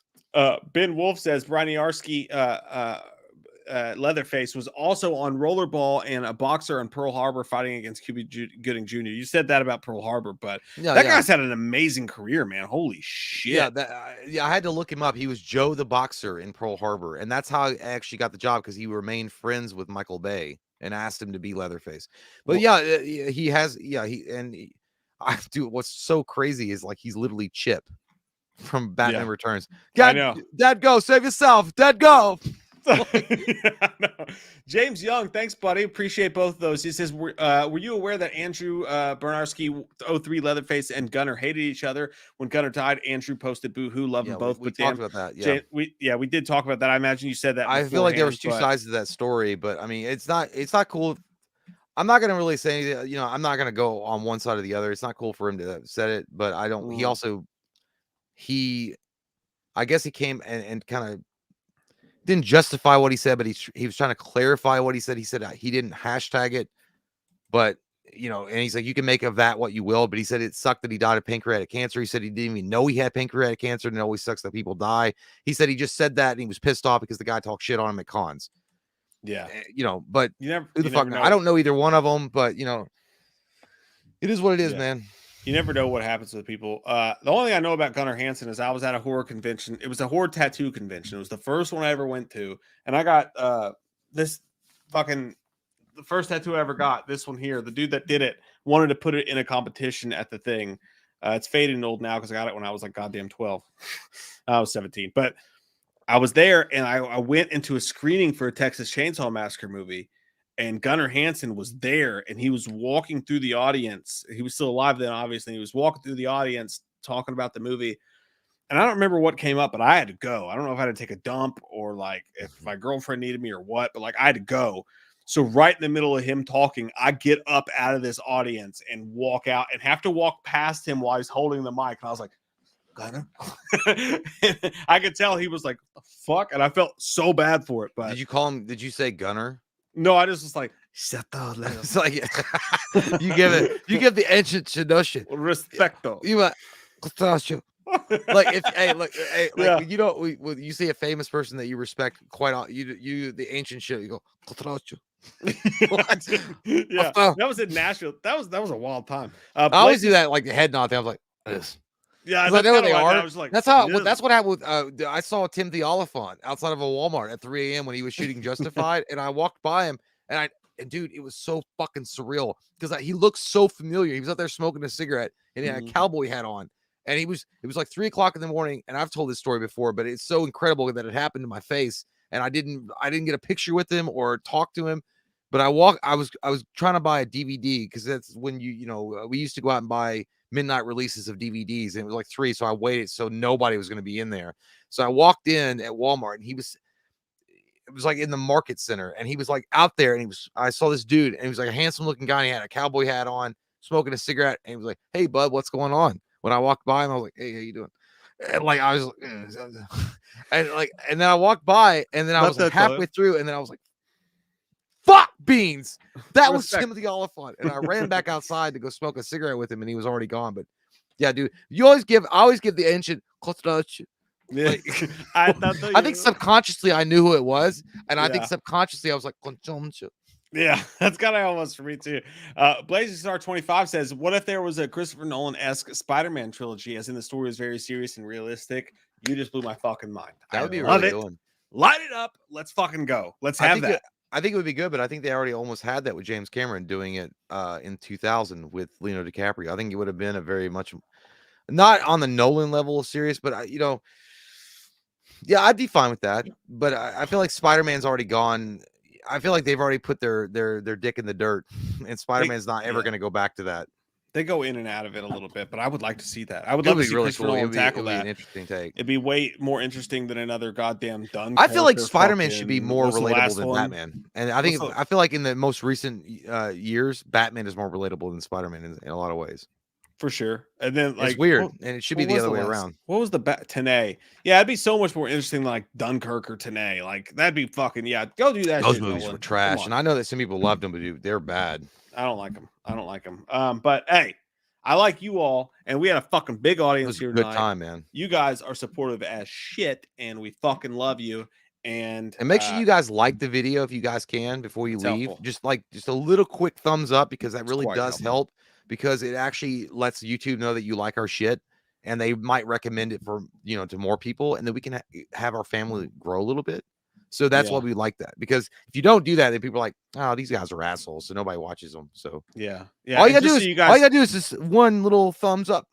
Yeah, and it helps a lot. So it does, and we appreciate you guys. We're so thankful for you guys to spend your time with us. And I just want you all to know the last thing I'm going to say before I click in broadcast on this is that make sure you pronounce Tenay correct. It is not Tenet.